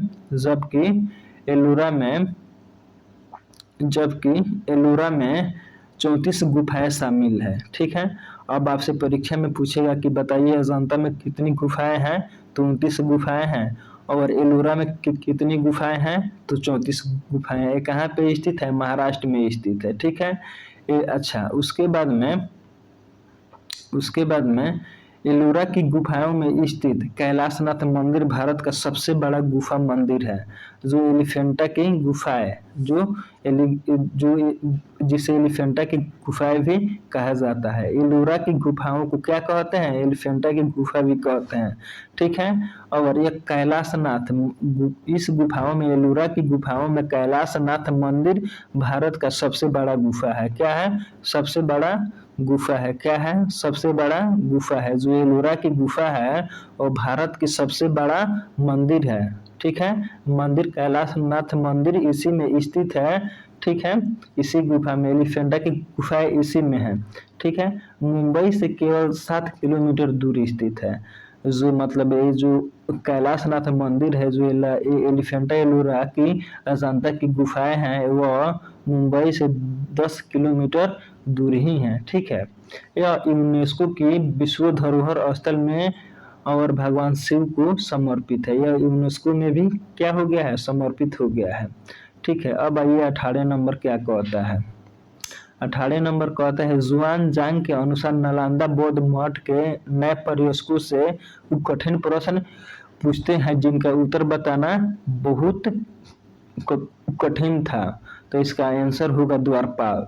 द्वारपाल से जब सवाल पूछा जाता था तो वो सवाल देने में हिचक जाते थे और उनका ऊपर से नीचे पेशाब लगते थे करने। ठीक है। अब देखिए बी नंबर में और इसका जो महत्वपूर्ण तथ्य है। ठीक है। 10 प्रश्नों में से 7-8 प्रश्नों का उत्तर देने में सक्षम नहीं होते थे। ये जो है, ये द्वारपाल हैं, वह गौतम बुद्ध के 10 प्रश्नों में से 6-7 प्रश्न भी ये नहीं दे पाते थे। ये नहीं दे पाते थे। ठीक है। नहीं दे पाते थे। सही उत्तर देने के बाद में ही इन्हें प्रवेश दिया जाता था। ठीक है। जो वहाँ पे जुआन जांग है, वहाँ पे जो मतलब जो भौत का 6-7-8 मतलब जो अच्छा से उत्तर देते थे उन्हीं को अंदर आया दिया जाता था, और नहीं तो उन्हें बाहर ही रखा जाता था। वो 10 में से मतलब 6-7 का भी उत्तर सही नहीं दे पाते थे। ठीक है। उसके बाद में सही उत्तर देने के बाद ही इन्हें प्रवेश दिया जाता था उस द्वारपाल को। ठीक है। जुआनजांग नालंदा विश्वविद्यालय के उच्च मानकों के कारण ही वहाँ अध्ययन करना चाहता था। जुआनजांग नालंदा विश्वविद्यालय के उच्च मानकों के कारण ही लोग वहाँ क्या करते थे? अध्ययन करना चाहते थे। ठीक है। अब देखिए जो नालंदा है वह भारत का प्रथम विश्वविद्यालय है। क्या है? यहाँ से एक बात निकलता है, जो ये नालंदा है यह भारत का प्रथम विश्वविद्यालय है। क्या है? भारत का प्रथम विश्वविद्यालय है। ठीक है। और विश्व का प्रथम विश्वविद्यालय कौन सा था? विश्व का प्रथम विश्वविद्यालय तक्षशिला विश्वविद्यालय था, जहाँ के प्रिंसिपल थे चाणक्य। ठीक है। और यहाँ का, और इसको क्या किया, नालंदा विश्वविद्यालय में बख्तियार खिलजी ने इसमें आग लगा दिया और यह आग 6 महीनों तक जलता रहा, जिसके कारण हमारी सारी पुस्तकें और सारी ग्रंथें जलकर क्या हो गई? नष्ट हो गई। शिक्षा की सर्वोच्च क्षमता और प्रतिभा के साथ शिक्षण कार्य करते थे। मतलब समझिए कि नालंदा विश्वविद्यालय में इतना अच्छा टीचर थे कि मत पूछिए। उसके बाद में शिक्षक अपनी पूरी ईमानदारी से बुद्ध की शिक्षाओं का पालन करते थे। जो भी यहाँ पे टीचर थे वो बुद्ध के अनुसार ही चलते थे और बुद्ध के अनुसार ही अपना पढ़ाना लिखाना सब व्यवहार डिसिप्लिन रखना सब करते थे। विभिन्न शहरों और देश के विद्वान अपनी संदेह का समाधान पाने के लिए यहाँ आते थे। समझिए कि नालंदा विश्वविद्यालय एक ऐसा विश्वविद्यालय था कि गौतम बुद्ध के जो नीति दिए थे उस नीति के कारण अपनी समस्याओं को हल कराना देश विदेश के लोग कहाँ पे आते थे? नालंदा विश्वविद्यालय में आते थे। कहाँ आते थे? नालंदा विश्वविद्यालय में आते थे। कहाँ आते थे? नालंदा विश्वविद्यालय में आते थे। ठीक है। बुद्ध ने अपना पहला उपदेश कहाँ दिया? बुद्ध ने अपना पहला उपदेश कहाँ दिया? सारनाथ में दिया था। कहाँ दिया था? सारनाथ में दिया था। कहाँ दिया था? सारनाथ में दिया था। और सारनाथ के एक पार्क में दिया था। कहाँ दिया था? बुद्ध ने अपना पहला उपदेश सारनाथ में दिया था। ठीक है। बौद्ध धर्म के प्रवर्तक गौतम बुद्ध का जन्म लुम्बिनी में 563 ईस्वी पूर्व में हुआ था। बुद्ध के प्रथम उपदेश को धर्म चक्र परिवर्तन कहा जाता है। परीक्षा में ये पूछा हुआ है कि बताइए बुद्ध के उपदेश के हम लोग क्या कहते हैं? धर्म चक्र परिवर्तन कहते हैं। क्या कहते हैं? धर्म चक्र परिवर्तन कहते हैं। ठीक है। बुध ने सर्वाधिक उपदेश कुशल की राजधानी श्रावस्ती में दिए, मगर बुध ने सर्वाधिक उपदेश कहाँ पे दिए? कुशल में दिए और श्रावस्ती में दिए। कहाँ पे दिए? श्रावस्ती में दिए। देखिए ये शरावती कहाँ उपस्थित है? अभी उत्तर प्रदेश के अयोध्या में है, ठीक है। ये शरावती जो है, श्रावस्ती जो है वह उत्तर प्रदेश में है, ठीक है। इन्होंने अपने उपदेश जनसाधारण की भाषा में सपालिस में दिए। जो जनसाधारण की भाषा सपालिस में दिए थे, ठीक है, सपालिस में दिए थे। अब 20 नंबर क्या कहता है? 20 नंबर सबसे महत्वपूर्ण होगा हमारे लिए। विशुद्ध विमग किसकी रचना है? विशुद्ध विमग किसकी रचना है? बुद्ध घोष की रचना है। किसकी रचना है? बुद्ध घोष की रचना है। किसकी रचना है? बुद्ध घोष की रचना है। अब आइए थोड़ा इसके बारे में हम लोग जान ले, ठीक है। अब देखिए विशुद्धिमग की रचना बुद्ध घोष के द्वारा की गई थी, ठीक है। बुद्ध घोष की रचना किसके द्वारा हुई थी? मगर विशुद्धिमुख की रचना किसके द्वारा हुई थी? बुद्ध घोष के द्वारा की गई थी, ठीक है। बुद्ध घोष ने किसकी रचना की थी? विशुद्धिमग की रचना की थी। ये परीक्षा में एक बार आया हुआ है, ठीक है। विशुद्धिमग ग्रंथ में संयुक्त निकाय की अंतोजटा आदि 2 कथाओं की व्याख्या दार्शनिक के रूप में की गई है, ठीक है। अश्वघोष यह एक बौद्ध लेखक थे, ठीक है। अश्वघोष जो थे ये एक बौद्ध लेखक थे, ठीक है। उसके बाद में महत्वपूर्ण तथ्य आइए जान लेते हैं। बुद्ध घोष के द्वारा रचित माने जाने वाले ग्रंथ निम्न प्रकार के हैं। विशुद्धिमग, सामंत, उसके बाद में कांखा वितरणी, उसके बाद में सुमंगलम विलासनी, उसके बाद में पंचसिंधु, उसके बाद में सार्थक पपकाशिनी, उसके बाद में मनोरथ ज्योतिका, उसके बाद में अपरम ज्योतिका जातक, उसके बाद में अटलानी।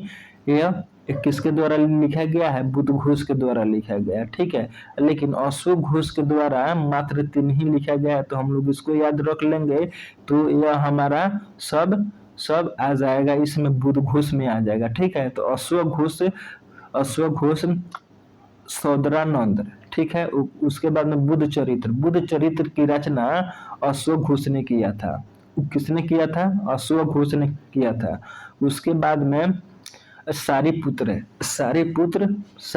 की रचना अश्व घोष ने किया था। तो इसका ट्रिक हम बनाए हैं उसके ससब अगर आप लोग याद रखेंगे तो इस समझिए हमको याद हो जाएगा। जब अशोक घोष की रचना याद हो जाएगा तो जो भी परीक्षा में आएगा इसको छाट कर ये सब किसका होगा? बुद्ध घोष का होगा। बुद्ध घोष का इतना होगा।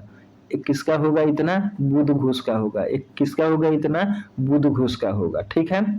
ठीक है, अशोक घोष की रचना याद रखना होगा सौंदरानंद, उसके बाद में बुद्ध चरित्र, उसके बाद में सारीपुत्र, ठीक है। ठीक है, सौद बुद्ध साड़ी, इतना याद रखिए ना शॉर्टकट में। सौद बुद्ध साड़ी, ठीक है। उसके बाद में 21 नंबर क्या कहता है? 21 नंबर 20 नंबर हमारा हो गया। क्या हुआ? 20 नंबर। कौन नंबर? 20 नंबर हमारा हो गया। अब आइए 21 नंबर पर। 21 नंबर क्या कहता है? 21 नंबर क्या कहता है? जैन धर्म, ठीक है। अशोक घोष की रचना सौद बुद्ध साड़ी आप लोग याद रखिए। जैन धर्म के हथेली पर चक्र वाला हाथ का प्रतीक है अहिंसा का, ठीक है। जो जैन धर्म है, अब हम लोग आ गए हैं जैन धर्म में। कहाँ पे आ गए हैं? जैन धर्म में आ गए हैं। जैन धर्म में हथेली पर चक्र वाला हाथ का प्रतीक क्या दर्शाता है? अहिंसा दर्शाता है। क्या दर्शाता है? अहिंसा दर्शाता है। क्या दर्शाता है? अहिंसा दर्शाता है, ठीक है। उसके बाद में 21 नंबर आइए। उसके बाद में 21 नंबर क्या दर्शाता है? अहिंसा दर्शाता है, ठीक है। अब हथेली पर एक पहिया वाला हाथ जैन धर्म में अहिंसा का प्रतीक है, ठीक है।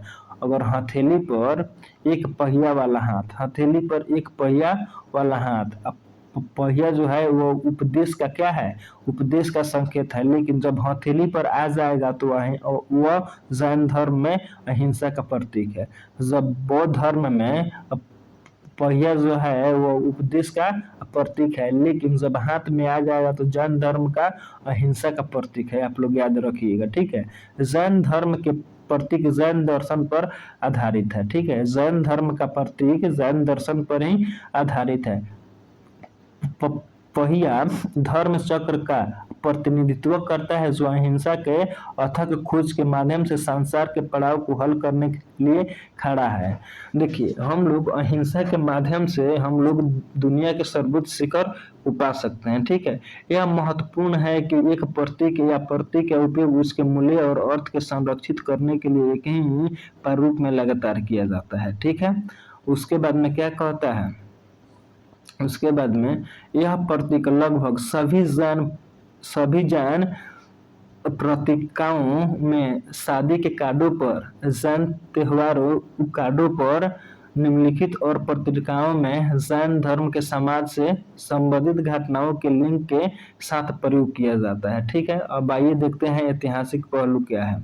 जैन धर्म कम से कम 250 साल पहले एक धर्म था, ठीक है। जो धर्म था, जो 250 पहले एक धर्म था। जैन धर्म की परंपरा के अनुसार समय अनंत और इससे ऊपर और नीचे की गति होती है, ठीक है। मतलब जैन धर्म के अनुसार समय अनंत है। क्या है? समय अनंत है, इसमें ऊपर और नीचे गति होती है। समय हमारा अनंत है, लेकिन इसमें और ऊपर और नीचे गति है, तो कभी हमें दुख आता है तो कभी हमें सुख आता है, ठीक है। उसके बाद में जैन धर्म की उत्पत्ति भारत में हुई है। आपसे परीक्षा में पूछेगा कि बताइए जैन धर्म की उत्पत्ति कहाँ हुई है। जैन धर्म की उत्पत्ति कहाँ हुई है? जैन धर्म की उत्पत्ति कहाँ हुई है? तो भारत में हुई है। कहाँ पे हुई है जैन धर्म की उत्पत्ति? तो भारत में हुई है, ठीक है, ठीक है। उसके बाद में जैन धर्म की उत्पत्ति भारत में हुई है और आध्यात्मिक लक्ष्य है मोक्ष प्राप्त करने वाले अनंत पुनर्जन्म चक्रों से मुक्त होना है। क्या होना है? मुक्त होना है, ठीक है। उसके बाद में जैन धर्म अन्य प्राचीन भारतीय धर्म जैसे हिंदू धर्म और बौद्ध धर्म के समान ही महत्वपूर्ण है, ठीक है। इसके पहले तीर्थकार थे ऋषभदेव। जो जैन धर्म के जो पहले तीर्थकार थे वह ऋषभदेव थे। उनका नाम क्या था? ऋषभदेव था। उनका नाम क्या था? ऋषभदेव था। उनका नाम क्या था? ऋषभदेव था। उनका नाम क्या था? ऋषभदेव था, ठीक है। 23वें तीर्थकार पार्श्वनाथ है, ठीक है। जो 23वें तीर्थकार हैं वह पार्श्वनाथ है, जिन्होंने जैन धर्म की स्थापना की, ठीक है। आपसे परीक्षा में पूछेगा कि बताइए जैन धर्म की स्थापना किसने की? जैन धर्म की स्थापना किसने की? जैन धर्म की स्थापना किसने की? जैन धर्म की स्थापना किसने किया बताइए?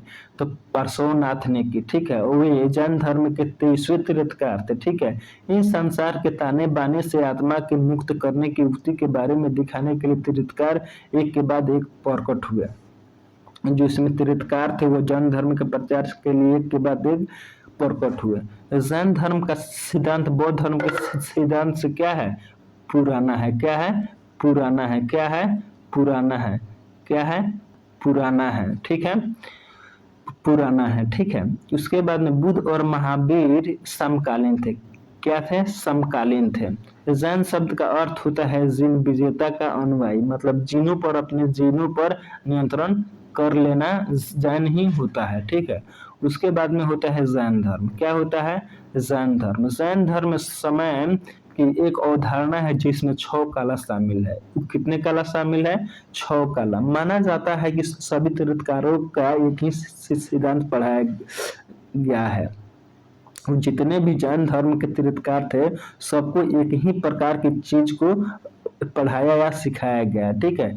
जैन धर्म में विभाजन ईसा पूर्व की 4वीं शताब्दी के अंत में हुआ, ठीक है। गंगा घाटी में भयंकर अकाल पड़ा तथा अकाल के कारण भद्रबाहु और चंद्रगुप्त मौर्य ने जैन धर्म को कर्नाटक श्रवणबेला तक पहुंचाया। इन्हें बाद में दिगंबर आकाश के माध्यम से या नगण्य कहा जाता था। वे धार्मिक उद्देश्यों की लड़ाई में पालन करते थे। उत्तरी भारत में रहने वाले भिक्षुओं के नेतृत्व में स्थल बाहु ने किया, जिन्होंने भिक्षुओं के आचार संहिता को बदल दिया। संप्रदाय मुक्ति हो गया और सफेद कपड़े पहनने लगे, इसलिए उन्हें सूबेदार सफेद कोट कहा जाता था। ठीक है। अच्छा, अब हम आपसे पूछे कि बताइए जैन धर्म का प्रथम तीर्थकार का नाम बताइए, तो ऋषभ देव। ठीक है। और तेईसवें तीर्थकार का नाम बताइए, तो पार्श्वनाथ, जिन्होंने जैन धर्म का स्थापना किया था। जिन्होंने जैन धर्म का स्थापना किया था। जिन्होंने जैन धर्म का क्या किया था? स्थापना किया था। अब आइए 22 नंबर देखते हैं। 22 नंबर क्या कहता है?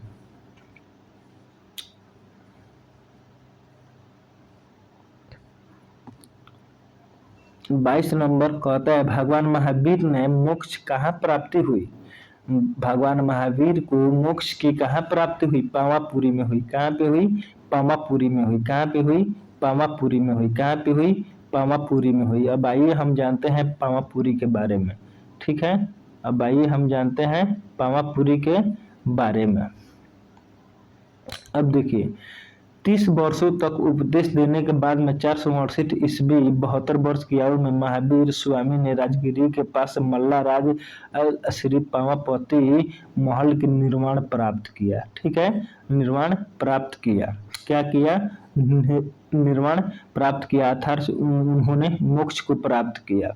ठीक है। अब आइए हम लोग महत्वपूर्ण देखते हैं। और पूछेगा कि कितने वर्ष की आयु में? तो 467 ईस्वी वर्ष की आयु में। ठीक है। जैन धर्म के संस्थापक सम्राट भरत के पिता ऋषभ देव को माना जाता है। ठीक है। जो जैन धर्म के संस्थापक थे,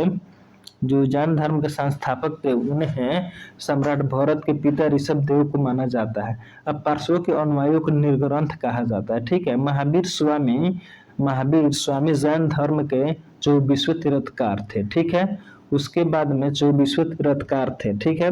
पहला तीर्थकार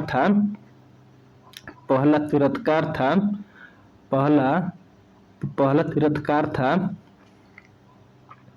इन्हें संस्थापक माना जाता है। ठीक है। पार्श्वनाथ का जो निर्गत महावीर स्वामी जैन धर्म के 24वें तीर्थकार थे। ठीक है। महावीर का जन्म 540 ईस्वी पूर्व में कुंडाग्राम वैशाली में हुआ था। ये सबसे महत्वपूर्ण है। महावीर का जन्म कहाँ पे हुआ था? 540 ईस्वी पूर्व में कुंडाग्राम के वैशाली में हुआ था। ठीक है। कहाँ पे हुआ था? वैशाली में हुआ था। कुंडाग्राम के वैशाली में हुआ था। उनके पिता सिद्धार्थ सयाद्रित क्षत्रियों के परिसंघर्ष के मुखिया थे और उनकी माता त्रिशला लिच्छवी राजा के चेतक की बहन थी। ठीक है। उनकी बहन थी। परीक्षा में एक सवाल पूछता है हमेशा कि बताइए उनके पिता। ठीक है। उनकी माता किसकी बहन थी? महावीर की माता किसकी बहन थी? तो राजा चेतक की, लिच्छवी के राजा चेतक की बहन थी। ठीक है। उसका नाम था त्रिशला। ठीक है। महावीर की माता का नाम क्या था? त्रिशला था। महावीर की माता का नाम क्या था? त्रिशला था। ठीक है। उसके बाद में 12 वर्षों की कठिन तपस्या के बाद में महावीर को जौफिक गांव के पास, ठीक है, राजपुलिका नदी के तट पर साल वृक्ष के नीचे पूर्ण ज्ञान की प्राप्ति हुई। ठीक है। 12 वर्ष कठिन तपस्या के बाद में महावीर को पूर्ण ज्ञान की प्राप्ति हुई। इसी समय महावीर को जिन विजेता और अहर्त पूज्य और निर्गत असीम कहा जाने लगा। ठीक है। इसी समय अब देखिए, अब जो भी जैन धर्म के जो पहले तीर्थकार थे उनका नाम था ऋषभ देव, और जो 23वें थे उनका नाम था पार्श्वनाथ, और जो 24वें थे वो महावीर थे। कौन थे? महावीर थे। जो उनका संस्थापक था वो ऋषभ देव था। ठीक है। अब आइए 22 नंबर पर। ठीक है। 22 नंबर हो गया। अब आइए अब ये भगवान महावीर की मोक्ष कहाँ पे प्राप्ति हुई थी? पावापुरी में हुई थी। आपको याद रखना है कहाँ पे हुई थी? पावापुरी। ये कहाँ पे स्थित है? वैशाली में स्थित है। कहाँ पे स्थित है? वैशाली में स्थित है। वैशाली में स्थित है। इनके पिता का नाम क्या था? सिद्धार्थ था। ठीक है। इनके इनके पिता का नाम क्या था? याद रखना है हमेशा। महावीर के पिता का नाम क्या है? महावीर के पिता के नाम क्या है? महावीर के पिता के नाम क्या है? सिद्धार्थ है। ठीक है। इनके माता का नाम क्या है? त्रिशाला है। ठीक है। ठीक है। इतना आपको याद रखना है। ठीक है। उसके बाद में आइए 23 नंबर देखते हैं। जैन धर्म को आश्रय प्रदान करने वाले शासक बिंदुसार, अजातशत्रु, उदयन, चंद्रगुप्त, महाघनानंद, चंद्रगुप्त मौर्य, बिंदुसार, संपर्ति, खारवेल, अमोघवर्ष और कुमारपाल थे। ठीक है। अब सभ्य धारा, अब देखिए 24 नंबर, अब 23 नंबर देखिए। 23 नंबर क्या कहता है? सभ्य धारण, सम्यक चरित्र और सम्यक ज्ञान के तीन रत्न सिद्धांत किस धर्म की है? किस धर्म की है? सम्यक धारण, सम्यक चरित्र और सम्यक ज्ञान, तीन रत्न किस सिद्धांत धर्म की है? तो एक किसका है? जैन धर्म की है। एक किसका है? जैन धर्म की है। एक किसका है? जैन धर्म की है। एक किसका है? जैन धर्म की है। ठीक है। जैन धर्म की है। अब आइए इसके कुछ महत्वपूर्ण हम लोग पॉइंट देख लें। ठीक है। अब देखिए जैन धर्म के मोक्ष के लिए 3 साधन आवश्यक बताए गए हैं। सम्यक ध्यान, सम्यक आचरण और सम्यक ज्ञान। ठीक है। सम्यक का अर्थ होता है सही। क्या होता है? सही ध्यान और सही धर्म और सही आचरण और सही ज्ञान के द्वारा हम लोग अपना मोक्ष पा सकते हैं। ठीक है। इन जैन धर्म का स्मृति रत्न का नाम दिया गया। ठीक है। महत्वपूर्ण बिंदु, जैन धर्म 24वें तीर्थकार थे। तीर्थकार का अर्थ होता है संसार से मुक्ति का मार्ग दिखाने वाला गुरु। क्या होता है? तीर्थकार के अर्थ क्या होता है? तीर्थकार का अर्थ क्या होता है? संसार से मुक्ति का मार्ग दिखाने वाला गुरु या मोक्ष का मार्ग दिखाने वाला गुरु। ऋषभ प्रथम तीर्थकार थे। उनका प्रतीक बैल था। उनका प्रतीक क्या था? बैल था। उनका प्रतीक क्या था? बैल था। उनका प्रतीक क्या था? बैल था। ठीक है। आपको इतना याद रखना है। उसके बाद में महावीर स्वामी का जन्म कहाँ पे हुआ था? कुंडाग्राम में हुआ था। ठीक है। और उनके पिता का नाम क्या था? सिद्धार्थ था। और उनके माता का नाम क्या था? त्रिशाला देवी था। ठीक है। जो इनका जन्म हुआ था 540 ईस्वी में हुआ था। और उनके पिता का नाम सिद्धार्थ और माता का नाम था त्रिशाला था। ठीक है। उनकी पत्नी का नाम यशोदा था। क्या था? यशोदा था। और पुत्री का नाम था प्रियदर्शनी। और पुत्री का नाम क्या था? प्रियदर्शनी था। यह हमारे लिए बहुत महत्वपूर्ण है। क्या नाम था? प्रियदर्शनी नाम था। क्या नाम था? प्रियदर्शनी नाम था। ठीक है। क्या नाम था? क्या नाम था? प्रियदर्शनी नाम था। ठीक है। उसके बाद में आइए 24 नंबर देखते हैं। 23 नंबर हो गया, अब 24 नंबर। जैन धर्म के 24वें और अंतिम तीर्थकार वर्धमान महावीर का जन्म 6ठी शताब्दी में कहाँ हुआ था? बिहार में हुआ था। कहाँ पे हुआ था? बिहार के वैशाली में हुआ था। कहाँ पे हुआ था? बिहार के वैशाली में हुआ था। कहाँ पे हुआ था? बिहार के वैशाली में हुआ था। ठीक है। बिहार के वैशाली में हुआ था। कहाँ पे हुआ था? बिहार के वैशाली में हुआ था। कहाँ पे हुआ था? बिहार के वैशाली में हुआ था। अब आइए थोड़ा हम इनका महत्वपूर्ण पॉइंट देख ले। अब देखिए महावीर स्वामी जैन धर्म के 24वें तीर्थकार एवं अंतिम तीर्थकार थे। महावीर का जन्म 599 ईस्वी पूर्व में कुंडग्राम वैशाली बिहार में हुआ था। इनके पिता का नाम सिद्धार्थ इक्ष्वाकु वंश के क्षत्रिय राजा थे। महावीर स्वामी का बचपन का नाम वर्धमान था। अब देखिए महावीर स्वामी का बचपन का नाम क्या था? वर्धमान था। ठीक है। इनके पत्नी का नाम था यशोदा। इनके माता का नाम था त्रिशला देवी। ठीक है। ये आपको याद रखना है। इनके माता का नाम था त्रिशला देवी और इनका बचपन का नाम था वर्धमान और इनके पत्नी का नाम था यशोदा। क्या नाम था? यशोदा। ठीक है। और इनके पिता का नाम था सिद्धार्थ। ठीक है।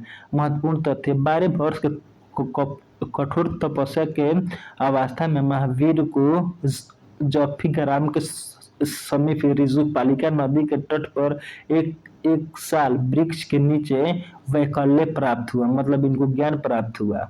ठीक है, कहाँ पे प्राप्त हुआ, कहाँ पे, जम्भी क्रमग्राम के समीप ऋजु पालिका नदी के तट पर, ऋजु पालिका नदी के तट पर, ये जो है जभीग्राम के समीप ऋजु पालिका नदी के तट पर एक साल वृक्ष के नीचे कैवल्य प्राप्त हुआ था, तो उन्हें ज्ञान प्राप्त हुआ। अब देखिए ऋजवी जो ग्राम है वो नालंदा जिले में स्थित है। कहाँ पे है, नालंदा जिले में। और ऋजुपालिका जो नदी है वो कहाँ पे स्थित है, वो नालंदा जिले में स्थित है। और यहाँ पे पावापुरी है, क्या है, पावापुरी इसी में है और इसी में इन्हें ज्ञान की प्राप्ति हुआ है। ठीक है, पावापुरी है, कहाँ है, पावापुरी है। ठीक है, जो नालंदा जिला में है, जो कहाँ पे है, नालंदा में है। कहाँ पे है, वर्तमान में नालंदा में है। ठीक है, 30 वर्ष धर्म प्रचार करने के बाद में 467 ईस्वी में 72 वर्ष की आयु में 72 वर्ष की वायु में 72 वर्ष की वायु में राजगिरी के समीप पावापुरी नामक स्थान पर महाराज श्री राजप्रसाद महावीर स्वामी का निर्वाण प्राप्त हुआ। निर्वाण अर्थात इनका मृत्यु हो गया। 72 वर्ष की आयु में इनका मृत्यु हो गया। कहाँ पे मृत्यु हुआ, पावापुरी में हुआ। कहाँ पे हुआ मृत्यु, पावापुरी में इनका मृत्यु हो गया। ठीक है, कितने वर्ष की आयु में, 468 वर्ष की आयु में इनका मृत्यु हो गया। ठीक है, उसके बाद में जैन धर्म के बारे में आइए कुछ जान लेते हैं। जैन धर्म का संस्थापक सम्राट भरत के पिता ऋषभ देव को माना जाता है। पार्श्व अनुयायियों के ग्रंथी कहा जाता है। इनके पिता सिद्धार्थ यात्री क्षत्रियों का संघ के सरकार थे। माता त्रिशला लिच्छवी राजा चेतक की बहन थी। ठीक है, और जो इनका मृत्यु होता है 468 ईस्वी में होता है। 72 साल की उम्र में महावीर की मृत्यु हो जाती है। ठीक है, हो जाती है। ठीक है, 12 वर्षों की कठिन तपस्या के बाद में महावीर को जभीग्राम के समीप ऋजु पालिका में, जो नालंदा जिला में स्थित है। ठीक है, जो कहाँ पे है, नालंदा में स्थित है, आधुनिक बिहार में स्थित है, उन्हें ज्ञान की प्राप्ति होती है।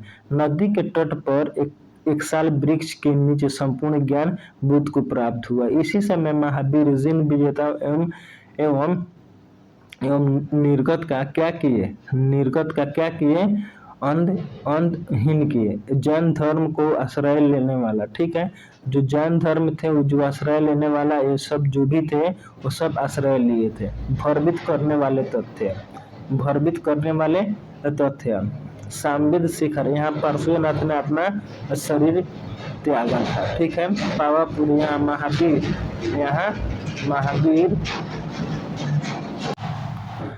महावीर। अब देखिए पावापुरी में यहाँ महावीर स्वामी ने अपना मृत्यु, मतलब इनका मृत्यु हो गया। ठीक है, उसके बाद में कैलाश पर्वत, यहाँ आदिनाथ ऋषभ देव में निर्वाण प्राप्त किया। अर्थात जो ऋषभ देव थे उनका मृत्यु कहाँ पे हुआ, उनका मृत्यु हुआ कैलाश पर्वत पर। श्रवण बेलगोला थे, वह यहाँ के गोमतेश्वर बाहुबली के विशाल प्रतिमा है। ठीक है, माउंट आबू, यहाँ सफेद संगमरमर से बने दिलवाड़ा के जैन मंदिर स्थित है। माउंट आबू में क्या है, सफेद संगमरमर के बने दिलवाड़ा के जैन मंदिर स्थित है। माउंट आबू। ठीक है, माउंट आबू, यहाँ सफेद संगमरमर से बने दिलवाड़ा के जैन मंदिर स्थित है। देखिए माउंट आबू कहाँ है, माउंट आबू राजस्थान में है। माउंट आबू कहाँ है, राजस्थान का जो राज्य है हमारा, वहाँ पे एक जिला है, उस जिला का नाम है सिरोही जिला नाम है। क्या नाम है, सिरोही जिला नाम है। क्या नाम है, सिरोही जिला नाम है। वहीं पे माउंट आबू स्थित है। जैन सिंधु की 5 श्रेणियां। ठीक है, तीर्थंकर का अर्थ होता है जिसने मोक्ष प्राप्त किया हो। ठीक है, अरहत का अर्थ होता है जो निर्वाण की प्राप्ति की ओर अक्सर हो। ठीक है, अग्रसर हो, निर्वाण की प्राप्ति की अग्रसर हो, ठीक है। आचार्य, जो जैन भिक्षु समूह का प्रमुख हो, ठीक है। उपाध्यक्ष का अर्थ होता है जैन शिक्षक, ठीक है। साधु का अर्थ होता है सभी जैन भिक्षक, ठीक है।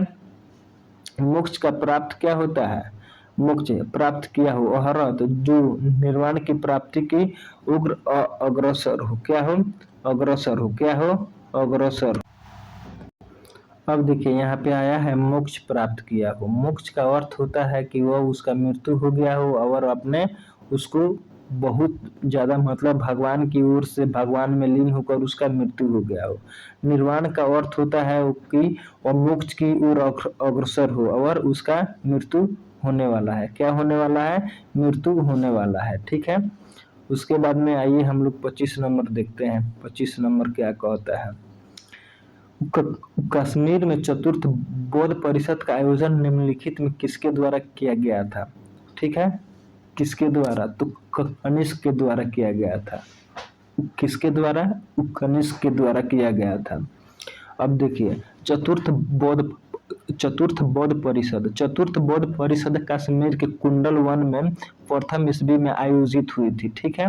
प्रथम ईस्वी में आयोजित हुई थी, ठीक है, 72 AD में, ठीक है। इसी परिषद की अध्यक्षता वसुमित्र ने की थी। इसकी अध्यक्षता किसने की थी, वसुमित्र ने, जबकि इसका उपाध्यक्ष अश्वघोष घोष ने किए थे, ठीक है। अश्वघोष ने किए थे, अश्वघोष ने किए थे। इनका जो 3 गो रचना है आप याद रखिएगा। आप बताइए कि 3 रचना क्या है, ठीक है। उसके बाद में यह परिषद कुषाण राजा कनिष्क के संरक्षण में आयोजित हुई थी, ठीक है। इसी परिषद में बौद्ध धर्म 2 संप्रदायों माहे अभियान हीनयान में विभाजित हो गया था, ठीक है। उसके बाद में बौद्ध संगति है, क्या है, बौद्ध संगति है। बौद्ध संगति का तात्पर्य उस संगठि या सम्मेलन अथवा महासभा से है जो महात्मा बुद्ध के परिनिर्वाण के पश्चात विभिन्न समयों पर आयोजित किए गए थे, जहाँ उपदेशों को संग्रहित करने तथा उनका पाठ वाचन आदि किया गया था। मगर जब गौतम महाबुद्ध का जब मृत्यु हो गया तो जो भी उनके चाहने वाले थे, उनके शिष्य थे, और उनके जो शिष्य थे उन्हें एक सभा बनाकर उनका प्रचार प्रसार पठन पाठन उनका जो वचन का पालन करते थे, उन्हीं को हम लोग क्या कहते थे, बौद्ध संगति कहते थे, ठीक है। इन संगतियों को प्राय सदम संगीत सिख कहा जाता था। संगीति का अर्थ होता है साथ साथ गाना, ठीक है। मगर इसमें जो संगति वाला मंडल लोग होते थे वह लोग साथ साथ क्या करते थे, बुद्ध धर्म का प्रचार करते थे और अपना एक सुर ताल को बनाए रखने में एक दूसरे को क्या करते थे, मदद करते थे। अब देखिए महत्वपूर्ण तथ्य, ठीक है, महत्वपूर्ण तथ्य क्या है। बौद्ध परिषद जो जो जो प्रथम हुआ था वो कहाँ पे हुआ था, 483 ईस्वी में हुआ था, ठीक है। जो इसका शासनकाल में किसके शासनकाल में हुआ था, अजात शत्रु के। उसके बाद में 383 ईस्वी में हुआ था, वैशाली में हुआ था, और इसके शासनकाल में काला अशोक के शासनकाल में। तृतीय हुआ था 251 ईस्वी में अशोक के शासनकाल में। चतुर्थ हुआ था कनिष्क के शासनकाल में।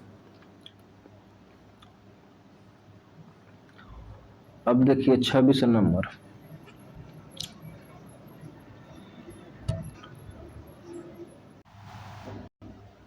अच्छा अब 26 नंबर क्या है। प्रसिद्ध जैन विचारक वर्धमान महावीर का जन्म निम्नलिखित में से किस शताब्दी में हुआ था, तो 4वीं शताब्दी में इनका क्या हुआ था, जन्म हुआ था। क्या हुआ था, जन्म हुआ था। क्या हुआ था, जन्म हुआ था। क्या हुआ था, जन्म हुआ था। अब आइए इनके कुछ महत्वपूर्ण तथ्य के बारे में हम जान लें। अब देखिए महावीर स्वामी का जन्म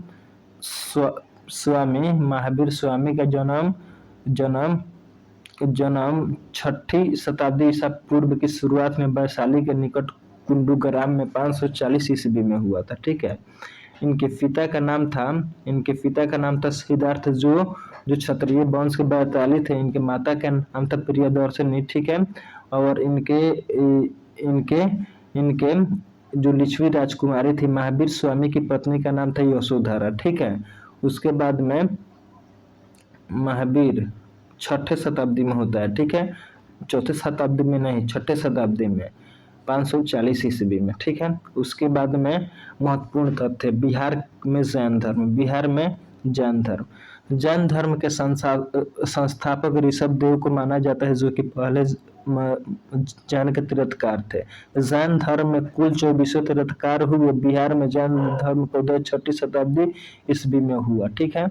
जैन धर्म में 23 तीर्थकार पार्श्वनाथ, जो इक्ष्वाकु वंशीय राजा के अश्विन के पुत्र थे, अश्वसेन के पुत्र थे। पार्श्वनाथ के अनुयायियों में अश्विनधर कहा जाता था। महावीर स्वामी जैन धर्म के 24वें एक अंतिम तीर्थकार थे। उन्हें जैन धर्म के वास्तविक संस्थापक भी माना जाता है, ठीक है। महावीर ने 30 वर्ष की आयु में गृह को छोड़ दिया था, ठीक है, गृह को छोड़ दिया था, ठीक है। उसके बाद में महावीर स्वामी को 12 वर्ष की गहन तपस्या के बाद में ऋषभि ग्राम नालंदा में जो स्थित है, जो साल वृक्ष के नीचे सर्वोच्च ज्ञान की प्राप्ति हुई, ठीक है। उन्होंने पहला उपदेश विपुलगिरि राजगीर में दिया था, ठीक है। लेकिन गौतम बुद्ध ने अपना पहला उपदेश कहाँ दिया था? सारनाथ में, ये दिए थे राजगीर में, ठीक है। इनका प्रथम शिष्य जमाली थे। इनके प्रथम शिष्य का नाम क्या था? महावीर के प्रथम शिष्य का नाम था जमाली, ठीक है। महावीर को इंद्रियों को जीतने के कारण कैवल्य की प्राप्ति है। वो अपने इंद्रियों पर क्या करते थे? कंट्रोल करते थे। इसी कारण महावीर जिन अंतग्रहण एवं निवृत्ति ग्रहण कहलाए। जैन धर्म के त्रिरत्न सम्यक दर्शन, सम्यक जीवन और सम्यक चरित्र है। महावीर को निर्वाण मृत्यु 468 ईस्वी पूर्व में राजगिरी के निकट पावपुरी नामक स्थान पर मालवा राजा सूर्य राजा प्रसाद में प्राप्त हुआ था, ठीक है। मृत्यु, जो इनका मृत्यु हुआ था 468 ईस्वी में हुआ था, और इनका जन्म 540 ईस्वी में हुआ था, ईस्वी पूर्व में हुआ था, ईस्वी में नहीं, ईसा पूर्व में हुआ था, ठीक है। उसके बाद में जैन धर्म में सांसारिक तृष्णा बंधन से मुक्ति को निर्वाण कहा जाता है, ठीक है। उसके बाद में 27 नंबर है, निम्नलिखित में से कौन सा कथन जैन धर्म में सही है? जैन धर्म में सही है। मुख्य पुरोहितों ने जैन धर्म का समर्थन किया? नहीं। उसके बाद में महावीर की शिक्षाएं 1500 वर्ष पूर्व बल्भी नामक स्थान पर लिखी गई थी, ये भी बात सही नहीं। किसानों के लिए इन नियमों का पालन करना आसान था, ये बात सही है। उसके बाद में पुरुषों के लिए जैन धर्म और नियमों का पालन करना बहुत आसान था? नहीं।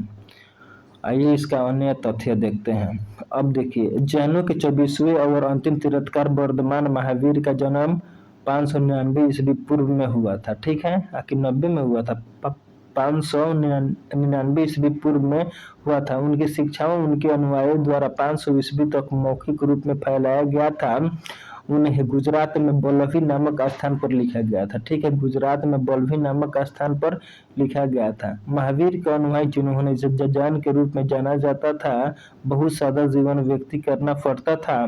जो भी महावीर के अनुयायी थे, वह बहुत सादा जीवन व्यतीत करते थे और भोजन के लिए भीख मांगनी पड़ती थी और ब्रह्मचर्य का पालन करना पड़ता था।